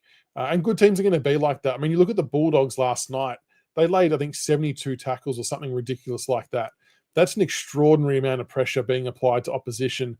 That's going to throw a lot of teams off their game. But we need to be aspiring to work through that and to find ways. And that's why, like I talk about, to negate some of that, let's try and shift their zone. Let's try and move them from side to side to open up gaps, to try and not have as much pressure on a ball carrier if there's a nice little pocket to run into. There's a few different things we could maybe do. Should we have a crack at Ned Moyle from the Gold Coast? I think there'll be some questions asked, Damien, won't there? To probably a number of backup ruckmen. You'd like to think that there'd be some questions that were asked a little while ago. I think that's the reality, isn't it? That we will need to find a starting ruckman soon. How many years do we think Nank's got left? Would you call it 2? Is 3 on the higher end? Obviously not great. He's picked up a hamstring injury and how that plays out. You'd like to think he's got 1 or 2 years left, but I do think we need to be starting to future-proof and plan, if we haven't already behind the scenes, to get something happening there. Yeah, I probably didn't, and this is not Grill's fault, it's probably just where he was positioned versus where I was positioned, but I didn't notice him as much as last week. Maybe he just kept getting the ball on the other side of the ground. So I'm not at all suggesting he had a bad game. I feel I need to go back and watch it on TV to maybe appreciate a bit more what he did, especially the one thing I was picking up is he was doing a bit more of a lockdown. And that's a big role to give a kid in his second game. It's a good learning too. So I can definitely appreciate and respect that. But he's going to be a ripper. He's going to be a long-term good player. And Lawler, I felt bad that he had to play forward a lot more, but I definitely understood that it was the Lynch thing hurt, right? When Lynch goes off, the whole thing gets restructured. Lawler's got to play forward more. And I know he missed probably an easier shot he should have got, but shit, that one from the boundary was a good goal, wasn't it? Just a lovely kick of the ball most of the time. When are we going after Jed Walter? And that's the thing, right, with Gold Coast. We know how good they are, and they've still got Matt Rowder come back in. They've got Walter there. They've got Jamari Ugle-Hagan, who might just slot in at some point, who's kicking bags of goals in the VFL most times. They're a scary prospect, and that's what I mean. We don't have to get too caught up on today's result. It's shit to lose. Please don't get me wrong. But it's you got to sometimes respect and appreciate the opponent you're playing against too. They are going to be genuine premiership contenders, and there's no shame in losing to the Gold Coast Suns. And I've got no doubt they will beat teams worse than they beat us that are higher than us in the ladder. So they're going to be a scary prospect for the rest of this season. It's actually almost unfair how good they're going to be, or how good they even are currently. Give Hayes Brown and Fawcett a go. Agree, Rocco. Agree. Would love Fawcett. You'd love to get Fawcett in and say, hey, Fawcett, you got what? Let's say Lynch is out for 4 weeks. Fawcett, you got 4 weeks. Show us what you've got, and just give him a real good, a mini extended run at it. Hopper needs a spell.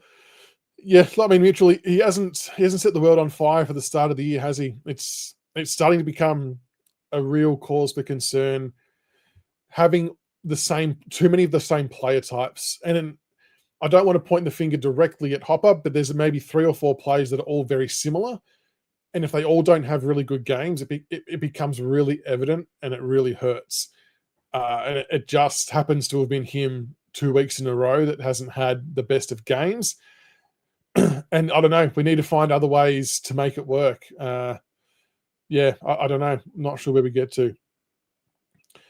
Tell you what, Paul, I reckon they'll be thereabouts, though. I called it pre-season. I said there'd be a Q Clash grand final. Brisbane have looked a little bit off early days. Granted, they've obviously got quite a few players at the moment with suspension and whatnot, but they will be thereabouts. Glenn, tackling's terrible. Do not restrict the arms or force errors. Yeah, there was probably a couple of really badly missed tackles we had today. There's also a couple of really big tackles too. Morris laid a couple of really bone-crunching big tackles, which was good. Nank, Nank always lays some bone-crunching tackles, which is good.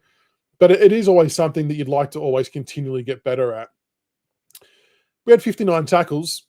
We out-tackled them, 59 to 57. And 59 is actually a lot higher than what I thought. So the average for 2026 for us is 54. So we're above average, which was good. And I reckon our average last year was much lower. So I actually think we've improved on it. But there's still an element of some that are breaking through. For me, it was the tackles inside 50. We had 5 tackles inside 50. Our average is 8.5.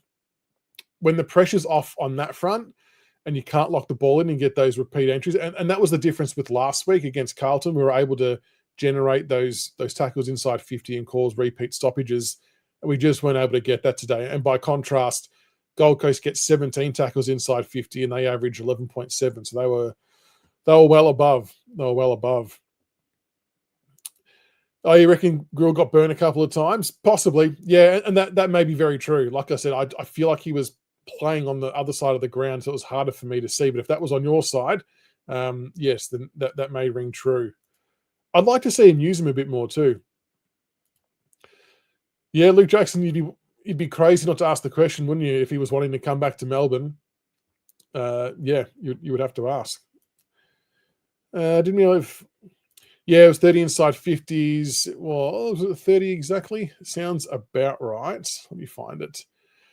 Inside 50s, 36 to 61. So, yeah, almost half the amount that we had last week. And the Gold Coast generated their 60 as per their average. So it's a big number. And, in the second half, I mean, what we'll never know... Got a hair in there. What we'll never know is how would have the final margin looked had Nank and Lynch not been injured. Yeah, we still would have probably lost. Does it get reduced a bit more and we look a bit more competitive because we've got that structure up forward? I think that really did hinder our ability to score and generate good inside 50s. I know the damage was done, so I'm not saying it would have flipped the result, but I think we would have gotten a bit more of a go at trying to score in that second half had we had the players out there. It was a good tackle. It was a good tackle on Dan. I think Dan got him back, though, a little bit after, and it was funny to see them talking post-game that Dimmer told Morris if he tackles Dan, we'll give him a meat tray. So good to see a little bit of banter there. Yeah, so this is a really good point, and / I'm going to put it as a question, Rocco. Despite the result, well, the first 2 results, let's bring up the poll, because I think this is worth doing as a poll. Oh, hang on. I'm probably going to do it. I need to do the poll button first. Hang on. We're going to chuck a poll in the chat. So the question is simple. Are we playing better than last year? So are we playing better than last year? And I know we've obviously not gotten the results that we want, and that is fair and reasonable, but I've said it before, that I still do think there is a world in which we play better football, but the results still aren't what the results we want. And I think sort of both things can be true and accurate. So are we playing better football than last year? Is the poll in chat. Have we got a final score on the other game? Last time I looked, Fremantle were doing pretty well. Fremantle won by 48. Okay, so they got the job done. Gee, then secured it. Gee, I only got it by 4 points. Wow.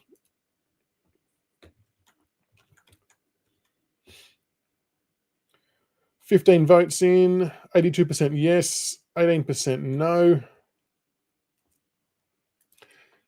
I think we're playing better. Second half today was a write-off with injury, so I'm not factoring that in. It's a hard one to get a gauge, isn't it? And we'll never know the answer, will we? I mean, like I said, we still wouldn't have won, but maybe we could have limited the damage and impacted a bit more. I don't want this to sound really bottom low level celebratory, but with everything that happened, with Nate going off, with Lynch going off, I was still just really happy that we didn't have a goalless quarter. Again, I know it's very, very low bar, but I genuinely thought there was a point in time in this game that we weren't going to score again because we had no ruck and no key forward and we just didn't look likely. So to score goals was still, that's what for me says it was a better performance than last year, obviously except for the game we beat him in, naturally. But yeah, it's going to be a tough couple of weeks coming up without those two, though. Biggest concern is still the pace around the middle of the ground. It's still having Taranto, Hopper, Prestia out there. Like I don't know what the number was, but I did see them in centre bounces together. And whilst we did win the clearances, the quality of clearance doesn't marry up or make it any beneficial for us. And just we've got to be more adventurous. I still don't know why we haven't rolled Seth Campbell through there much. I still don't know why we haven't rolled Maurice Rioli through there much. Like we see what he's done in the VFL. We see Seth get clearances at stoppages. I just think we need to be a bit more bold and get a different look rather than going back to the same old. And I don't know if that's going to help propel us forward at all. I just think it gives us a bit of a different look. I guess we're still just trying to find our way up forward as well. I mean, I think there's going to be a little bit of pain with Lynch out, having a really inexperienced forward half again. LeFau, whilst being older than Jonty and Fawcett and Armstrong, is still relatively inexperienced by the same token. But we're going to need those guys to lift, and we're going to maybe have to find a different way to get forward, to score goals. Like I don't think we can't rely on bombing it in long because we've got such a youthful setup. They do now have to lower their eyes and hit targets, and we have to start making space for one another. But I still think we're trending in the right direction. As shit as losses are, I still think we're definitely playing a better game style when the game's on our terms, and we didn't really do that a lot last year. It's now just trying to do it for longer. Cleaner might have played, maybe. That's a good point.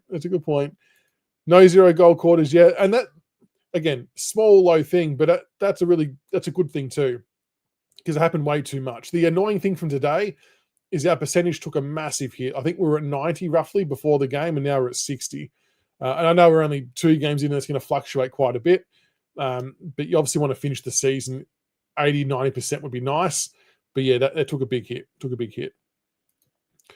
And that's a good point. Not having Mansell doesn't help. And I think a lot of people are probably quick to write Mansell off or get him out of the team. But I think we undervalue the importance of his leadership, his defensive work, his aggression at the ball or the man with the ball, getting from contest to contest, manning the mark quickly, shutting down quick exits, all those things that maybe don't register as stat, but really help slow the opposition down and allow us to set up better down the ground. Similar to Morris, they kind of both do a very similar thing. And if we don't have that in the team, that's where teams can exit really quickly and catch you on the counter attack. So I agree. Mansell's actually, I think, a bigger out than what we all suspect, which hurts. Grumpy old man. Lynch keeps their backs accountable. Yeah, good call. And they got heaps of drive from their backs after Lynch was injured. Spot on. It's no coincidence. I mean, like he takes the best defender sometimes and the second best defender, and he gives a great contest down the line. He gives a great contest deep, and we just didn't then have that. And to Gold Coast credit, they worked that out really well. They freed up the men they wanted free. Mac Andrew impacts the contest. Sam Collins is playing on Harry Armstrong and has a really good experience and size advantage. So it worked in their favour, and they made the use of it as good teams should. Players Taranto said on SEN last year versus Carlton, it was all red in their KPIs, and this year it was all green. Yeah, I saw that. It's an interesting point, isn't it? And like Uze said post game, that last year we won a game we should have lost, and this year we lost a game we should have won. It'll be interesting to hear, if we ever hear, what did the KPIs suggest today. I would suggest that most of them are red, just from the eye test, without any sort of data behind it. Even though we did win certain categories, there'll be other KPIs like territory and things like that. I think we would have got beaten in, I think. But that's going to happen. We're going to have inconsistency. It's just part of the journey. Mantle's and McCreary, not a bad comparison. Mantle's got mongrel. He does. And we love that. We do. I mentioned before, pardon me. I mentioned before about my like of seeing Richmond play unsociable football. How does everyone else feel about that? I don't know whether I'm alone there. I don't know whether people like to see us play just a cleaner brand of football, which is nice. I liked seeing a bit of aggressiveness, a bit of mongrel. I don't know.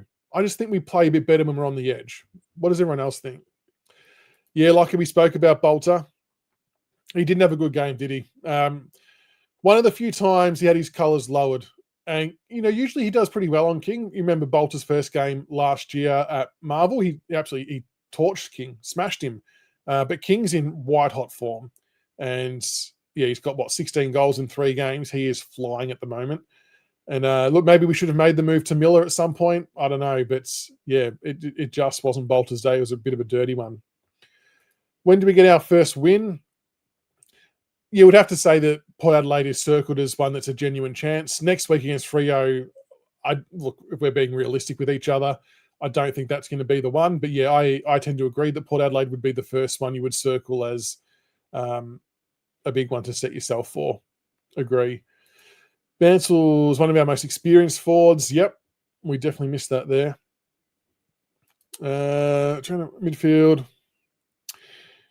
Like I've said, those 3 can work in the same side if they're in different parts of the ground. I think the problem's more to do with putting him in the same spot on the ground simultaneously, which we've said so often last year. So it's probably a little bit frustrating that it hasn't changed.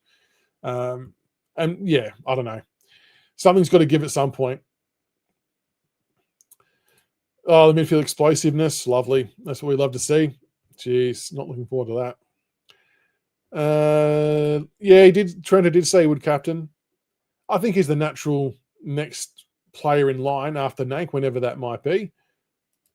The aggressors, I mean, unfortunately, Mansell's one who's out of the side. So in some ways, I don't like using the word, but in some ways, he's maybe like the barometer for that. Jonty Fall, he's probably a bit of an aggressor as well when he's playing. Lynch, obviously an aggressor. But yeah, I don't know. They've got to just get in the face and step into a few players. Just have a go. Want to see H crushing packs again. We're missing Cozzy. Cozzy had a good purple patch last year, didn't he? I don't think Bolter should ever be assigned to a designated matchup. Not disciplined enough. I think, yeah, it's a tricky one. There has been times where he's played a designated matchup really well. But there are other times, to your point, that he's played the floater and intercept role really well too. I guess the problem is that if he wasn't on King and Miller was on King, then Bolter by default had to be on Reed because the bloke's 202 centimetres and we can't expect Broad or Vlosten to take care of that matchup. Look, and I know I mentioned in the week that I thought there was no matchup for Gibcus, and I think ultimately there wasn't, but that would be the only way around it. If Gibcus played or Campbell Gray, they could then maybe go on King, Miller plays on Reed, and then Bolter plays loose. But then you maybe leave yourself a bit more exposed to their small forward. So it's a real matchup and balancing act that would be a nightmare to try and work out what the best tactic is going forward. Nank's the number one aggressor, yeah, and I think he's really he's reined it in a bit, hasn't he? Not in a bad way. I just mean I don't think he's giving away those dumb free kicks like he was when he first took over captaincy. I think he's shown really strong aggression and fight without going too far over the line, which is good. That's what you want. If we're going to keep Taranto, Hopper, Ross inside mids, we have to have Grill and Rechko on the wings. Yeah, Grill I wouldn't mind seeing on a wing at different stages. I think it feels like a natural progression for him. I think either Grill or Brown wouldn't be a bad one to see on a wing at different stages if the other one's at half back. And Rechko, I think we're going to see at some point soon. I think he's going to force his way into that wing spot, and I'm looking forward to seeing how he goes, to be honest. I don't think Blair would be part of the selection committee. I don't know categorically, but I don't think he would be. Just my gut feel. I'm not sure. A lot of talk about Miller's kicking, unlocking ball movement in the pre-season. Yeah, he didn't. There was one I felt he was gearing up for. He ran past for a 1-2 handball, but then fumbled the receiving handball. But no, we probably haven't seen that lethal kicking like what we saw last year and in pre-season. We've probably seen a little bit of it from Grill, Banks maybe to an extent as well, but it would be nice if a few more were taking off those kicks. I think as well, and it's probably something I might see more if I watch it back, but it looked like at the ground that Gold Coast set up really, really well to guard the corridor to not allow that kick on the inside. So even though I was a little bit frustrated that we didn't shift the ball inside, maybe it was just too dangerous to do because of the way the Suns had set up their defensive zone. But that's where I'd like to see us then go backwards, go back and across, and then open the ground up. But we just didn't seem to do that today, which was a bit annoying. Ruthless aggression is needed. Yeah, LeFau shows some good aggression, Paul. He does today. I loved the aggression that LeFau showed. More of it. I think doing things like that, I reckon he will keep himself in the side for a little while longer, LeFau. Nice kick for goal too. Players noticed a lot of wave running is with our half forwards. Well, we saw the wave running quite a bit against Carlton. That was really evident that we were running in numbers and getting up from behind the ball carrier to provide overlap and things like that. And today I sort of felt like that Jaden Short was maybe the only one trying to provide overlap run and receive handball, but then the kick wasn't always a direct spearing pass. It was often a long kick down the line. So, yeah, I'd like to see more players running. It felt, and Grock and I said to each other a couple of times, it just felt like that our movement was a very stagnated forward of centre. We just weren't really giving ourselves the opportunities that we did against Carlton. And again, that could be more to do with Gold Coast being a lot better set up defensively than Carlton, but it just felt like we weren't able to think our way through that situation. Yeah, I mean, Brown, I suppose he's just struggling to find that spot in the side. Like with Grill coming in now, he's playing half back. Brown went forward in the second half, which I actually really liked that move. I thought that was a good spot for him to go. It was a really nice mark. I still think there's a world where we can see him on a wing, but he's one of those players you'd love to see him get 15, 16 disposals and have him kick 8 of them because they'll be reasonably good passes, I reckon. Do we just force the ball to Short so Brown Grill? And that's actually a good point as well, Plett, that maybe, but I also think that Short is making his own luck by being the only one prepared to get on the move to receive the handball. And that sort of stood out today, that not many of those other guys were prepared to push to that next contest and run to get the handball receive, whereas Short was, and he was getting rewarded accordingly. So whilst he was the receiver of it all, I think that's due to his own hard work. So he probably deserves it. If the other guys want to work as hard as Short does and push to those next contests and run around the handball, they'll probably get it as well. But I just didn't really see that from a lot of other players today. So as much as maybe Shorty gets knocked a little bit for dropping it long, he still worked his ass off to get to the position, which was more than any of the others were trying to do. So you've got to respect the hustle. Brown needs to take the kick-ins. He was at one point, wasn't he? He was at one point, and then I suppose we mixed it up a bit. And look, I've got no doubt as a player you would start to question yourself and what's happening if you start to recruit players in your position. But at the end of the day, that's just, you got to lift and you got to put out the good performances. I think a little bit of it could be trying to find that settled role for him as well. And it might sound like excuses. I still think that he wasn't played as much as he should have been at the start of his career. And this is, I saw a comment today on one of my posts about, well, why were Hawthorn able to hit the ground running when Sam Mitchell took over as a comparison to Uze taking over from Dimmer? It's a good question, but if you have a look at the numbers, the 3rd to 5 year players that Sam Mitchell took over and got, they were already nudging 100, 120 games. So they're already in the sweet spot, got the runs on the board. Our guys are all stuck in that 50 to 60 game or less mark. They weren't getting played in the games they should have been played in earlier. So they're now getting that exposure now. So that they're actually almost starting their career again to get to where those Hawthorn players were when Sam Mitchell took over. So they were actually a lot more advanced in those key age brackets, in those key game brackets than what we are. So that's why we're so far behind. And that's why I don't think it's a strong comparison yet. Yes, we want to aspire to be that, but it's not the same takeover as what Uze had to what Sam Mitchell had. There was just a very big difference in the games played in those key areas. Crispy, started watching late today, watched the game, did okay for 2 quarters. We were taught a lesson. Yep. I mean, I just talked about aspiring to do what Hawthorn did from a build perspective.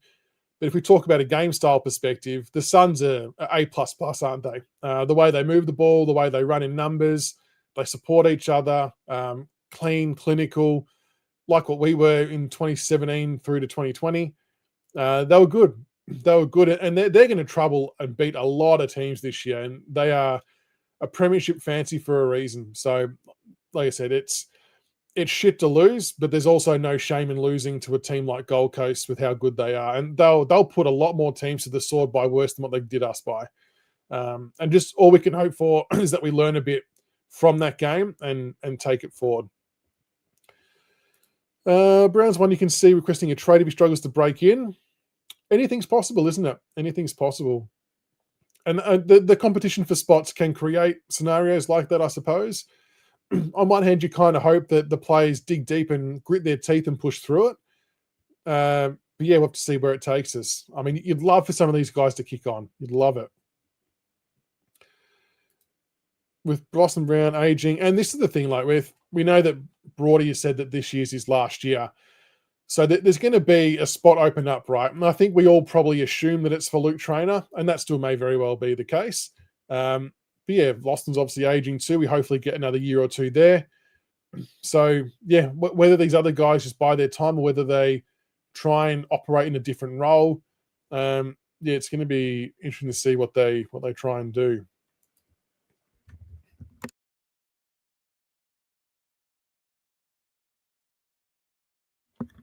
As long as we see Jasper Alger in, I'm all good. Good to hear, Sarge. Good to hear you got home nice and safe. Any other questions at all? Like I said, if anyone else wants to jump on for a chat and have their say, the link should still be pinned at the top of the YouTube comments. Otherwise, we might wrap it up shortly. I'm going to sneeze. Nearly. God damn. I hate that when you half sneeze and half don't. How do we all feel looking towards next week? What's everyone's realistic expectation against Fremantle over in Perth? We don't mind Optus Stadium. But again, similar to Gold Coast, Fremantle are going to be a top 6 side, I think. Yeah, they're going to be scary over there. This one, I reckon it would be challenging knowing she last season. Maybe. Yeah, could be. Next time you have an interview with Uze, I'd like to see a couple of questions about Brown, his endurance and his role.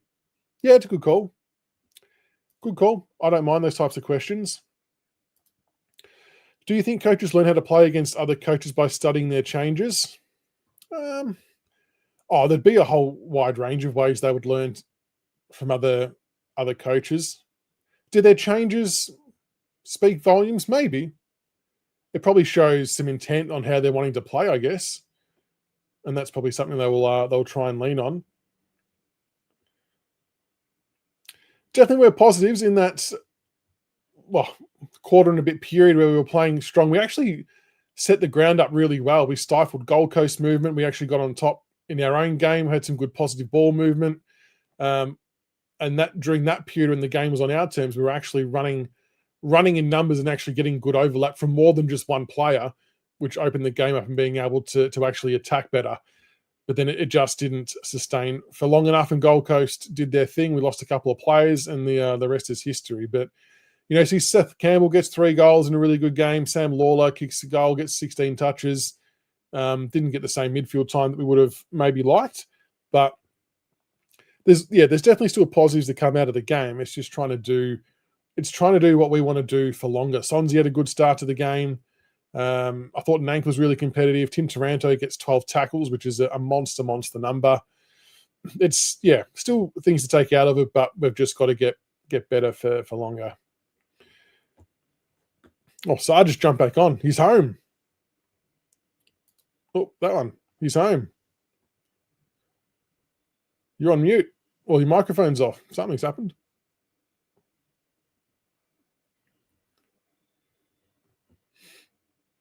Still on.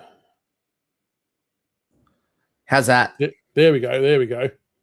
I was thinking about the game on my long drive on home. the drive home. Where do you see our season, especially over the next month or so, going from here? Now that we've lost Lynch and Nank, and we've been beaten up for the first time for the year. So if we have a look at our fixture, if we just assume that Nank and Lynch are out for 4 weeks, we've got Fremantle at a baseline. So we've got Freo, Port Adelaide, Giants, then North Melbourne. Giants, I think we could win, but we would have to play the best footy of our life. And we did there last year. So that's a gather round as well, by the way. So that's not in Sydney. That'll be in Adelaide. They've looked a little bit shaky. I don't know whether they get some players back by then. Fremantle, I think we have to call Fremantle a bit of a write-off. They're going to be just too good over there, I would think. Port Adelaide, we should 100%. Definitely be circling as a game that we should be into up to our eyeballs in at the MCG.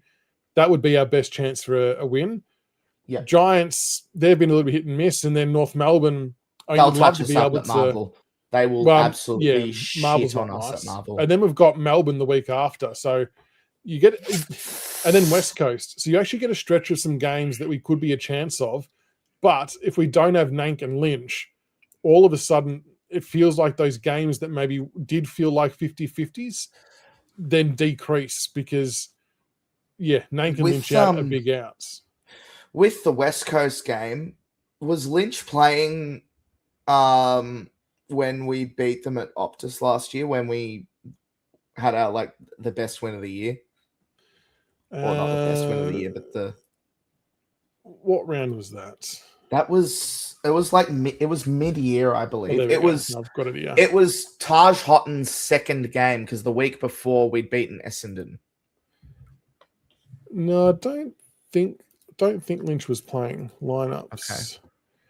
Jonty Fremantle, because Cozzy was playing Seth Campbell. No Tom Lynch in that game. Nank was, though. Yeah. No Tom Lynch. But it's doable, but I just feel like our percentage chance of winning decreases even in those games that we should win without them, especially Nank. It probably depends on how Hayes Brown comes on and if we then roll the dice with Samson Ryan, if he gets a couple of games of VFL under his belt. Yeah, because I don't think I see a future with Samson Ryan in it, to be completely honest. I think he'll play out his contract and then he'll get delisted or traded, or they'll do what they did with Kaczynski and delist him and pay out whatever was left of his contract. It's going to be, these new rules make things a bit more interesting, I reckon. These new rules, I think, suit Samson's game style really well. It's just getting him out there to see if that translates to actual AFL form.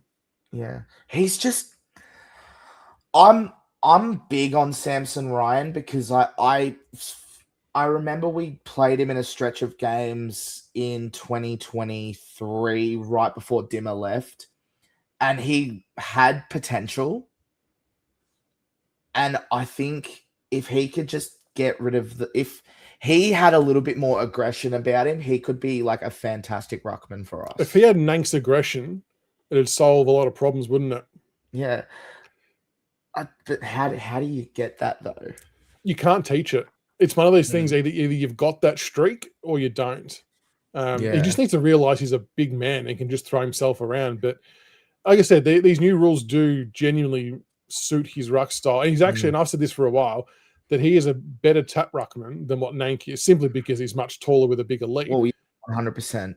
So I'd like to see at some stage what that looks like getting us use. And, maybe, when Nank's back on board and Samson's got a few games under his belt, whether it's VFL, AFL, whatever, maybe we try Samson in that fifth interchange spot role like we did with Gray, and he comes on and takes the centre bounces against the backup rucks. Maybe that's a bit more favourable. I don't know. How do you think the workings of that fifth spot works? There's still no right answer yet. Everyone's still trying to work it out. There is no right answer. I guess it's kind of like different teams will use it in different ways, like a la Collingwood, how they have that fifth spot for Pendlebury and they'll put him on in short bursts. I personally would like to use it for a second ruck. I think it would be perfect for that. We just need the cattle for it, I guess. Like, do you think we'd try and go for a ruckman that might not be getting games at a club, like a Ned Reeves? We'll have to. It just depends. That's how we got Nank. Yeah, it was absolutely, and you get him for a fraction of the cost, I suppose. Yeah. It just depends on how long we think Nank's going to hang around for. He's probably got maybe 2 years max left in him. And we've got to kind of look after him too, like body-wise I'm talking about. We don't want to burn him out like we did to Big Ivan Maric. And for all, I know it's a big talking point for supporters about the ruck situation, but for all we know, they've had a plan in place for a while to pick someone up at this moment in time, and it's just going to unfold how they think it's going to unfold, or they're scrambling. It'll be one of the two. Yeah. It's been worrying me for a while because we've had Samson Ryan on the list for a long time and not gotten much out of him. We had Mate Colina, who never got a game, and now we've got Ollie Hayes-Brown. And I hope Ollie Hayes-Brown doesn't turn into another Mate Colina, because he looks like a fantastic player. And I think it would be really weird that he had his own section of that like documentary that came out in February and he goes on to never play a game. Yeah, well, he should get his chance. And then it's a little bit of a shame that Sims is injured as well. When's he due back? I think it could be mid-year. Those naviculars are painful injuries to come back from. Yeah. But it's going to be interesting to see how we go there. Yeah, it's terrifying. The worst possible thing for us was Nank going down, and it happened. And Lynch. If you, like I said before, if you had to pick two players, they were the two. Not to go down. Yeah, but we can somewhat manage without Lynch. If we lose Nank, well, we have lost Nank, and that's like, well, we're screwed in a way. We can only manage without Lynch, though, if we change how we deliver the ball. If we deliver the ball like we think Lynch is down there, it's going to backfire pretty quickly. But it sort of then shifts the onus onto the players to lower the eyes, and the forwards need to get on their bike a bit, which I think we would play better as a result of if we can execute it. I don't know ball, but I think our ball movement has improved to a point where maybe we can do okay with without Lynch. So, if our ball movement has improved and we can get it to the smalls better with Lynch, we can surely do it without Lynch. And that gives an opportunity for Seth Campbell and Mansell when he's back. Mansell's out for a month, isn't he? Yeah, I think it's 3 or 4 weeks. Your Campbells, your Algas, and we could bring in like a Noah Roberts-Thompson or a Piker to fill those forward line spots. It'll be the same as last year, though. If we just drop it in long down the line, I just don't think that Harry Armstrong, Fall, and Fawcett are at the stage yet where they can compete in the air consistently to bring it to ground. I think there's a lot of experience and really good defenders out there that will be able to outwork them. So that's where we have to be just a little bit more clever in the way we move the ball. And that's why I want to see a shift, like shifted across the other side of the ground and actually open up some space. And maybe players like Seth and whoever else can get into a bit of a field of paddock to run onto and get the ball moving that way. It can be done, but we've just got to be disciplined enough. And there's going to be times we have to dump kick it down the line. So I don't want to at all paint a picture like we can move it around and lower the ice every time we go forward, but they will have to get creative. Would you think it might be worth rolling back how many tools we play? As in decreasing it or increasing it? No, decreasing it. If you can play the game style to match it, yes. Yeah, like if I don't know if we're disciplined enough. If we were able to lower our eyes a lot more, then you could go with that medium, like a bit more of a medium-sized forward line, but I'm just not sure we're there. Yeah, because Collingwood did it for years. I mean, like Myercheck was never really massive. And he was there like only key forward for a long time. Yeah, true. And, I mean, even now they haven't really got a genuine key forward of note anyway. Yeah, so, there has to be a way. There'll be a way. They'll find a way. Yeah. On another note, I thought, I think I mentioned this earlier, but I thought Sonsie was fantastic. He needs to stay. I don't want to see him getting dropped unless he has an absolute howler. I agree. If McAuliffe's coming back in, though, hypothetically, how does he get back in? I think there's space for both of them. Who comes out? I think I said before that if you were to pull a lever, you could do McAuliffe for Hopper and give him the inside midfield minutes. Yeah, you could. And he is, I think McAuliffe could be an absolute unit of an inside mid. I remember when we drafted him and we played the practice game against the Ds, the first thing he did, he absolutely crunched, I think, Petrarca. He's a ball of muscle. Yeah, he's got so much potential as an inside mid. I just wish the coaching staff didn't rely so much on the senior players like Hopper and Taranto and gifting them games every week. It makes the selection integrity comments that Uze made last year, and he's probably made the same comments this year, seem a bit of playing silly buggers. Yeah, well, there'll be some big selection decisions coming up this week. Smiley could be a ruck contest guy. This is a really good question. So Smiley's now hitting that 198 centimeters. I know that we're yet to see the kid play a game, so I'm obviously mindful of that. But he's getting into that territory where I'm not saying he could be a number one ruck, but around the ground, if he's athletic enough, like once his body settles down and he gets out there, so do that. Even if you like rest, if you rest Smiley forward, he no problem. Forward 50 ruck contest, Smiley. I definitely wouldn't be doing centre bounce stuff. Wouldn't be going anywhere. No, absolutely not. He's you know how Geelong would often give that to Tom Hawkins when he was playing. Smiley can do that when he's in the forward line, and I don't doubt that he'll probably play a lot more forward as he's coming in more than what Lawler did last year, because he's so big, and he's probably got to build up a tank that can work at AFL level.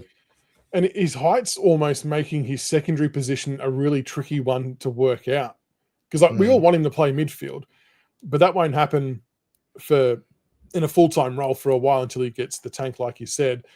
And maybe it is forward now. Like, he played half-back in his junior career, but we can't have 198 centimetre half-back, I wouldn't have thought. So, yeah, maybe it is drifting forward. It's going to be fascinating. I mean, first and foremost, we just want to get him on the park first. Yeah, 100%. That will happen. That will happen at some stage. I love Smiley. I've been on him since well before I'd even heard of Sam Lawler, and I want to see the kid play because I rate Paddy Cripps really highly, and I think he would be an absolute game changer for us because we've never really had a midfielder that's like not that size. Yeah, like he's massive. And I think you made a point a while ago that we have never really had a mid that size. So the program is probably takes a bit of tinkering. I think I do. I think we're still learning as a club as much as what Smiley is on how this works and how it looks and how to get him through it. But once they do and he stops growing, it'll hopefully show some good reward. Like a 199 centimeter inside mid is just insane. Well, do you reckon you get the extra centimeter, or you might stop at 198? But it's big. Well, when does the average bloke stop growing? I don't know. I stopped growing when I was 14. You've gone against the trend. I don't know. It'd be interesting though. Like I said, just want to get him out in the park. But it's gonna. You hope you look at the team we fielded today.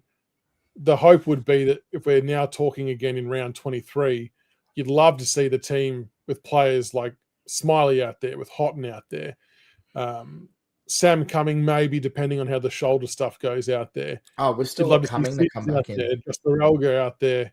And even I'm still holding out some really big hope for Juddy Clark. I would love to see Juddy Clark get some games this year. That's a tragic story, that one. He can play. I would not be shocked if Smiley made an AFL debut in anywhere between round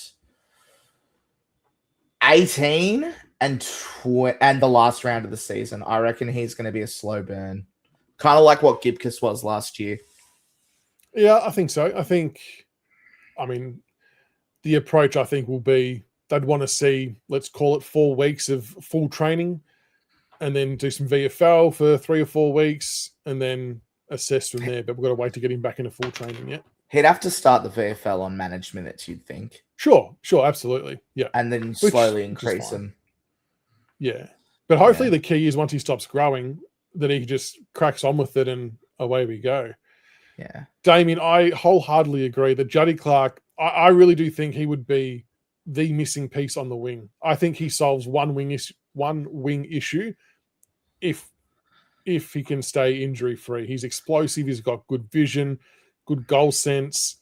And we said it last year, but that game he hurt himself. I still believe that he should have been playing AFL that week anyway. I thought he'd done 3 weeks of really good football. But yeah, he's still got age on his side, and I know that statistically that it's probably against him. I'm wanting to back him in though. I really like what Juddy can offer. The saddest part about Juddy is the fact that he's had Kane Lambert's number for about 2.5 years, and he hasn't even been able to hit the AFL field with it. He could do a very similar thing to Kane Lambert too, couldn't he, with the way he plays? Yeah. But, yeah. What do you think of Grill's game?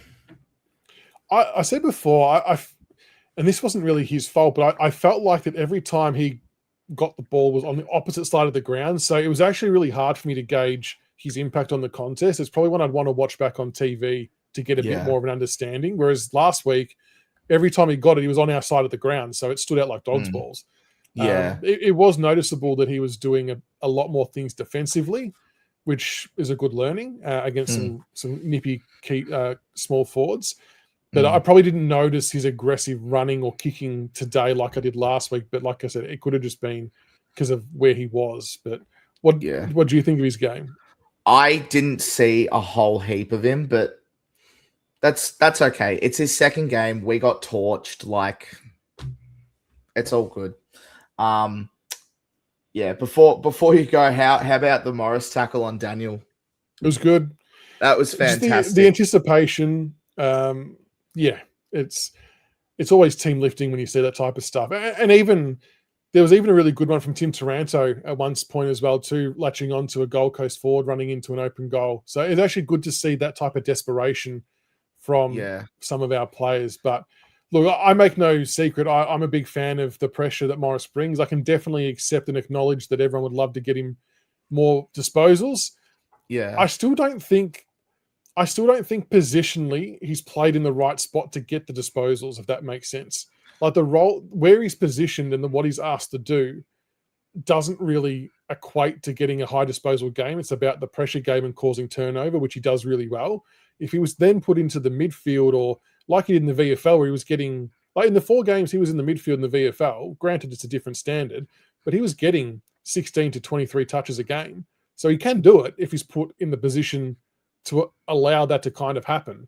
But I just think the way he's being used doesn't equate to getting high possessions. Could you utilize him as a tagger or like a pseudo tagger of sorts? It almost felt like he was on Daniel for like minding him with his run off half back. Maybe you could. I don't know. Is he physical enough would be my only question if he's on like a bigger midfielder.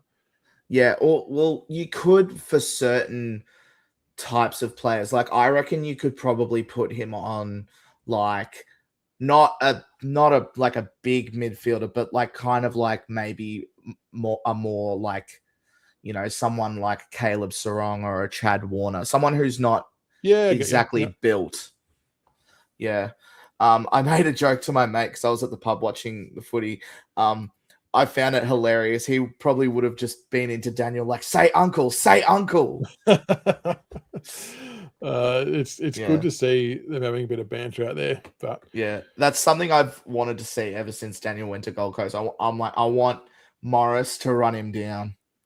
Well, it was a good challenge for him too, right? To give him the challenge to stop Daniel, who's, you know, obviously a very good player in his own right.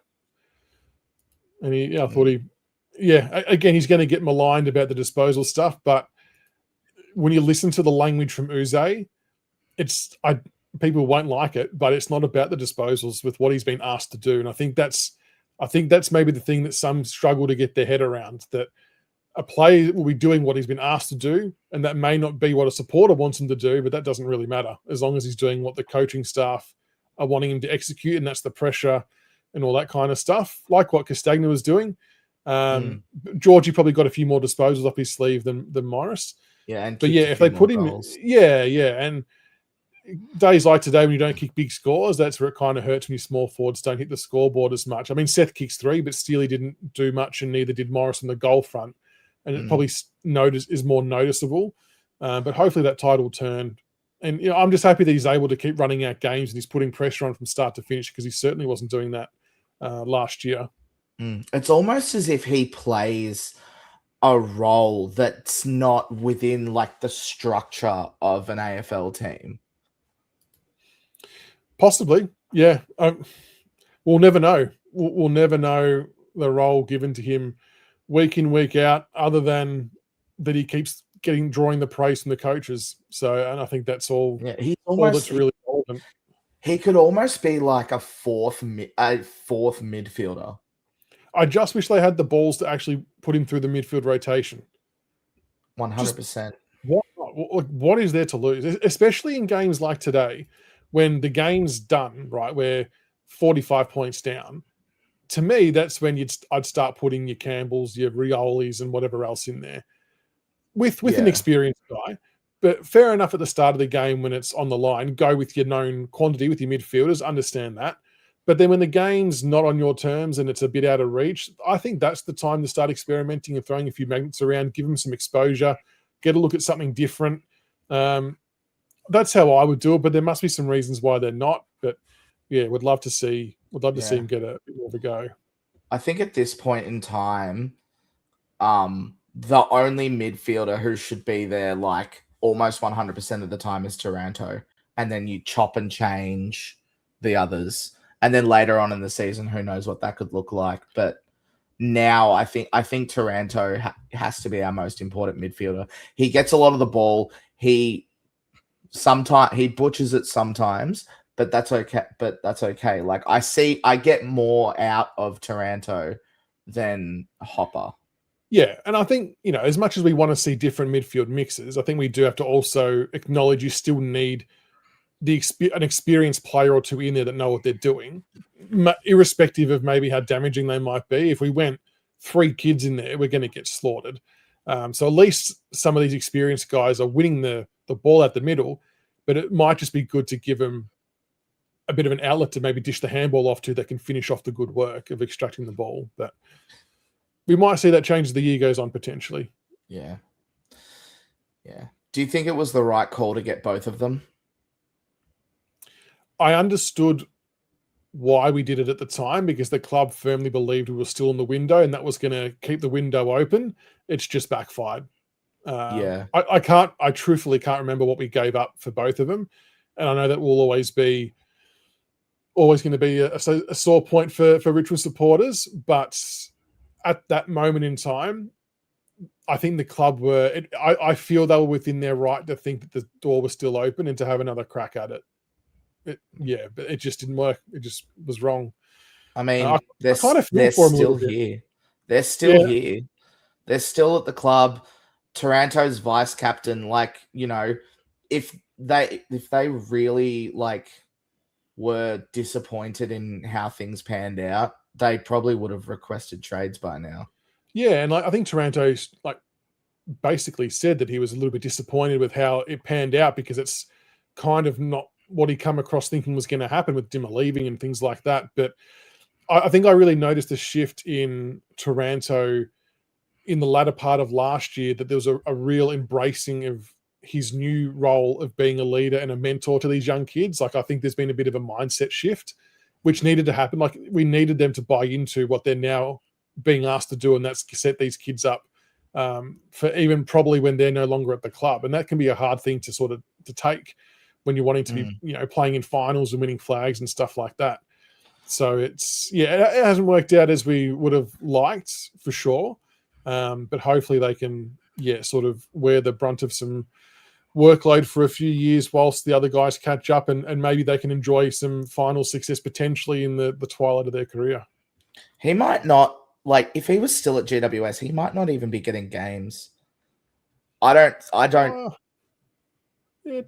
think he would. It just depends on whether he'd be getting in the midfield as much as he would want, or if he was at a forward position, which is kind of why I think he left to start. That's why he left. Yeah. This is not a bad question from Lord Rog. Can you see Smiley playing a Blitzarves utility type role? Sure. How tall is Blitzarves? Well, he'd be about 197, 198, if not taller. Mark Blitzarves. It's not a bad call, Lord. Not a bad call. Smiley's 198. Just. Yeah, I think how we use Smiley is going to be fascinating. There's so many things, and if he keeps his agility and his cleanliness below the knees and things like that with getting the ball, there's no reason why he can't be a genuine weapon still. Do you ever wonder about out of the kids that we picked in that hall, if any of them didn't turn out to be a success? Do you ever think about the possibility of that, or do you think we've made the right calls? It's probably still very early to tell ultimately, but my initial gut feels on them is I think we made the right calls on all of them. Yeah. That could all turn out wrong, but I mean, I've always thought that Jasper's going to be a really good AFL level player, and I know that hasn't fully eventuated yet, but I think he's well on his way there with performances like today in the VFL. Lawler, I think we know is going to be really good, injuries permitting, touch wood. Smiley's probably got the biggest question mark in terms of just not being on the park yet, but we'll have to wait and see there. Houghton, you've seen enough to suggest that he's going to be a really, really good player. Luke Traynor, I think we've seen enough to suggest he'll be a good player. It's just trying to work out where he fits in, and if we have to wait until Broad leaves or if they can find somewhere else. Jonty Fall and Harry Armstrong, I think they get really harshly judged for two very, very young and inexperienced key forwards. I know we all have some lofty expectations of them, but they will take a year or two more until they come into their own and really start to shine.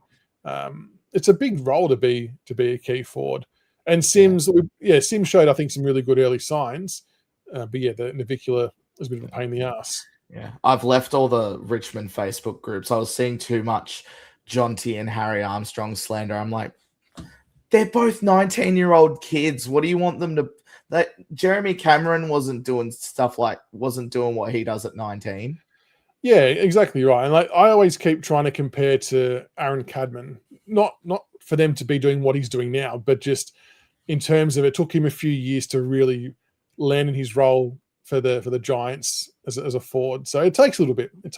But Yeah, I'm sure they'll get there. It's just we all want it now, right? I get it. I suppose we're all a little bit impatient and want to see it right now. But the reality is we're still a couple of years away from seeing some good consistent performances. We've got to get them to 75 to 100 games. Yeah. I think people just get shitty in the heat of the moment and then For sure. And it's a passionate game, isn't it? Like I get it. It's a passionate game. It's like I was watching the game and I'm like, I hate this club. They've done nothing but disappoint me my entire life, which is not true. But it's just the way it goes. It's just everyone's got a bit of passion. Yeah. All right. I'm All done. good, now. mate. No worries, mate. Thanks for jumping back on. No worries, mate. Speak soon. Speak soon. Footy is a passionate sport. And Kat, that's a good point too. The Jonty and Harry have barely played together. It'll all come. It's it's just a slow burn. Our midfield's extremely experienced. I'm not sure which player. I just clicked on a comment without knowing which player we're talking about. It is experienced. It is. And I think we'd need to have some of the experienced guys in there, but let's try and get a blend of the inexperienced guys in there too. Commentators, this is good because I haven't watched it back yet. Commentators were congratulating Richmond for getting key positions, including forwards early on, as they take ages to develop rather than going for midfielders that have an instant impact. Yeah, it's always a bold call, isn't it, to go the forwards? But we needed to. Like, we obviously know that Lynch is winding down, and there wasn't sort of much else happening behind him. So we obviously rolled the dice, went for the two forwards in the draft, and yeah, hopefully they come on as we hope. Jasper, welcome. Yeah, quarter and a half. We were matching it with you and made it a really good contest, but the Suns quality and class just got a bit overwhelming, I think, and you did what a top four side should do. So yeah, you're actually a really fun team to watch, if I'm being honest. Not fun when it's our team getting beaten, but just the way you move the ball, the way you set up, and you do all the little things really, really well. You hope that we can aspire to be and play like how the Suns are playing, which a lot of teams will be doing. So I think you'll most definitely be thereabouts the pointy end. It was very shit with Lynch and Nank doing the hammies. Equally as shit about Petrarca. So hopefully he recovers well and it's not too bad. It was. What does everyone think about the injury side of things?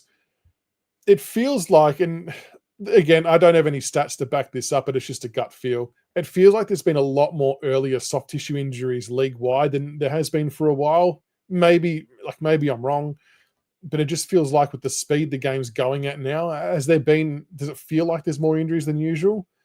I don't know. It's just that for all teams, it's just shit. It's just shit and annoying. No one likes an injury. Still think we should have taken Shanahan over Sims. Yeah, Shanahan's not too bad. I guess the only reason why we probably didn't do Shanahan and went Sims is maybe because of Sims' ability to ruck. I don't know if Shanahan would be able to do the rucking side of the game as what Sims can do, but I do think that Shanahan probably has a better forward craft than Sims, but maybe because we already drafted Armstrong and Fall, that's why we went Sims. That's if I was guessing the rationale, that's what it might be. Gustavo, I think you need to realize that there's a very strong chance, and I've said this all preseason, that there's a very likely probability that we will play better football this year, but win less or equal games than last year. And that can categorically be true. I think we are most definitely playing better football than we were last year, but other teams improve. Just because we improve doesn't mean other teams don't improve. They get better as well. It's just how football goes. So you can most definitely be playing better, but not be getting the same results. Absolutely. The ruck pace, the pace is insane. It is quicker, isn't it, Tiger Mars? Do you think that's sustainable, though? Surely this can't be the same pace we're going to see all year. Surely not. Pace of the game's hurting older talents whose bodies are used to the more contested style. And I suppose that's the thing, is that when you're drafting, you're kind of trying to project and gamble on where you think the game's going to head. And if you get that prediction wrong, then your draft kind of goes up shit creek. And we probably won't know the answer to that for a while. I mean, granted, in these last couple of drafts, we've drafted some speed with, like, obviously Grill. Pike has got some speed. Even Roberts Thompson's got some speed. Cummings quick without being lightning quick. So I think we're sort of addressing where we think the game will go, but it'll just take a little bit for it to settle in and see how it all works. I think Sims will be good too. What will be interesting again is to see how Sims goes with this new ruck rule too, which we probably won't see for another 3 months potentially. But he's another one, a very athletic type who the run and jump side of things might do him really well. Once he sort of gets a bit more size on, I'm actually keen to see how that one goes. He did show some good quality. And what I like about Sims and Armstrong, and probably Jonty Ford to an extent too, is that they actually have reasonably good ball use around the ground. Typically, I know Harry missed that kick last week, but we saw enough last year that they were able to hit some really good passes that key forwards maybe don't typically hit. And I think that's just a trend with more younger players coming through. They get more exposure with handling the football. So it'll be interesting to see what happens. Pace will drop off. Yeah, hopefully, Brent, because it's bloody blistering at the moment. I'm not sure how it's going to keep going. Tiger has to be an upper limit to sustainability. Definitely. It's been electric. It's crazy.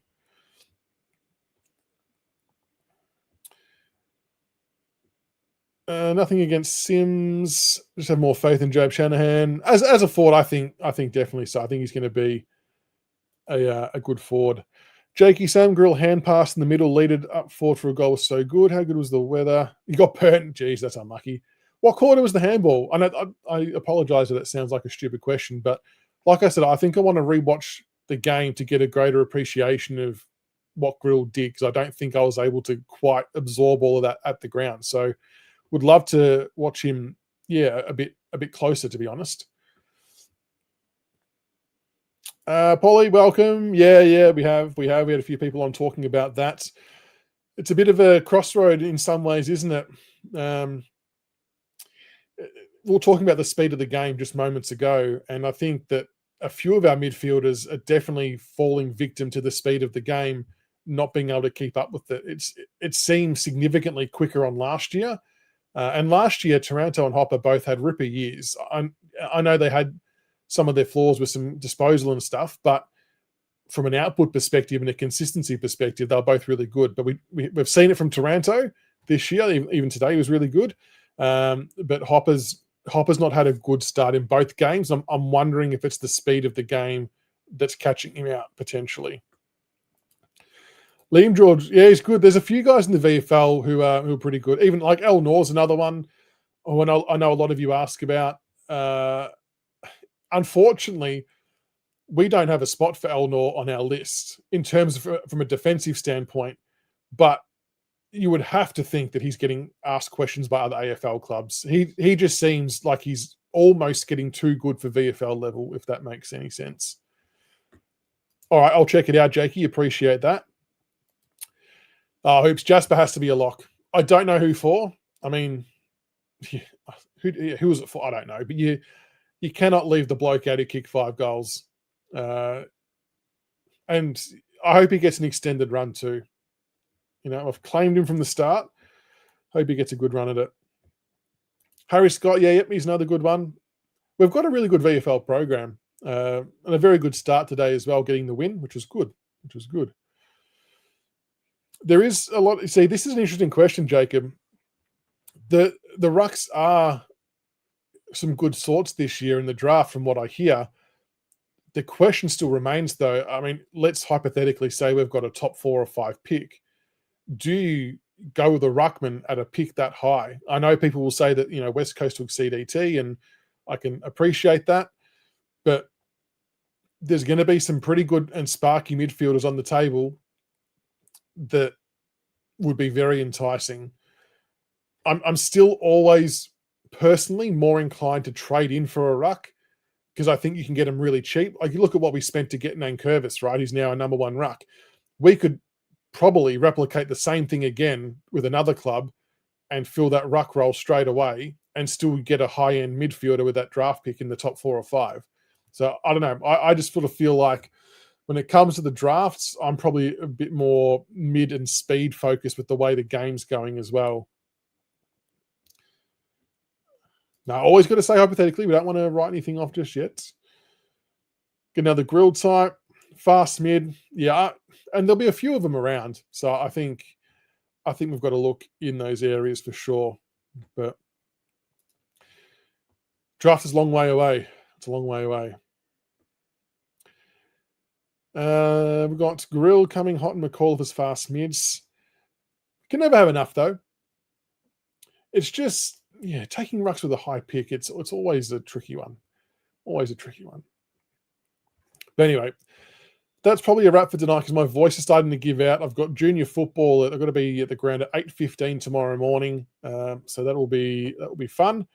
But thank you for tuning in tonight, folks. Thank you to everybody who jumped on for a chat. And next time we do Fan Cam, which will hopefully be next week, please feel free to jump on and have your say. The floor is always open, and happy for you to talk as much as you want. And I'll happily sit there and just listen. So we'll do it all again next week. Hopefully you enjoy hearing from all different people because everyone's got different views.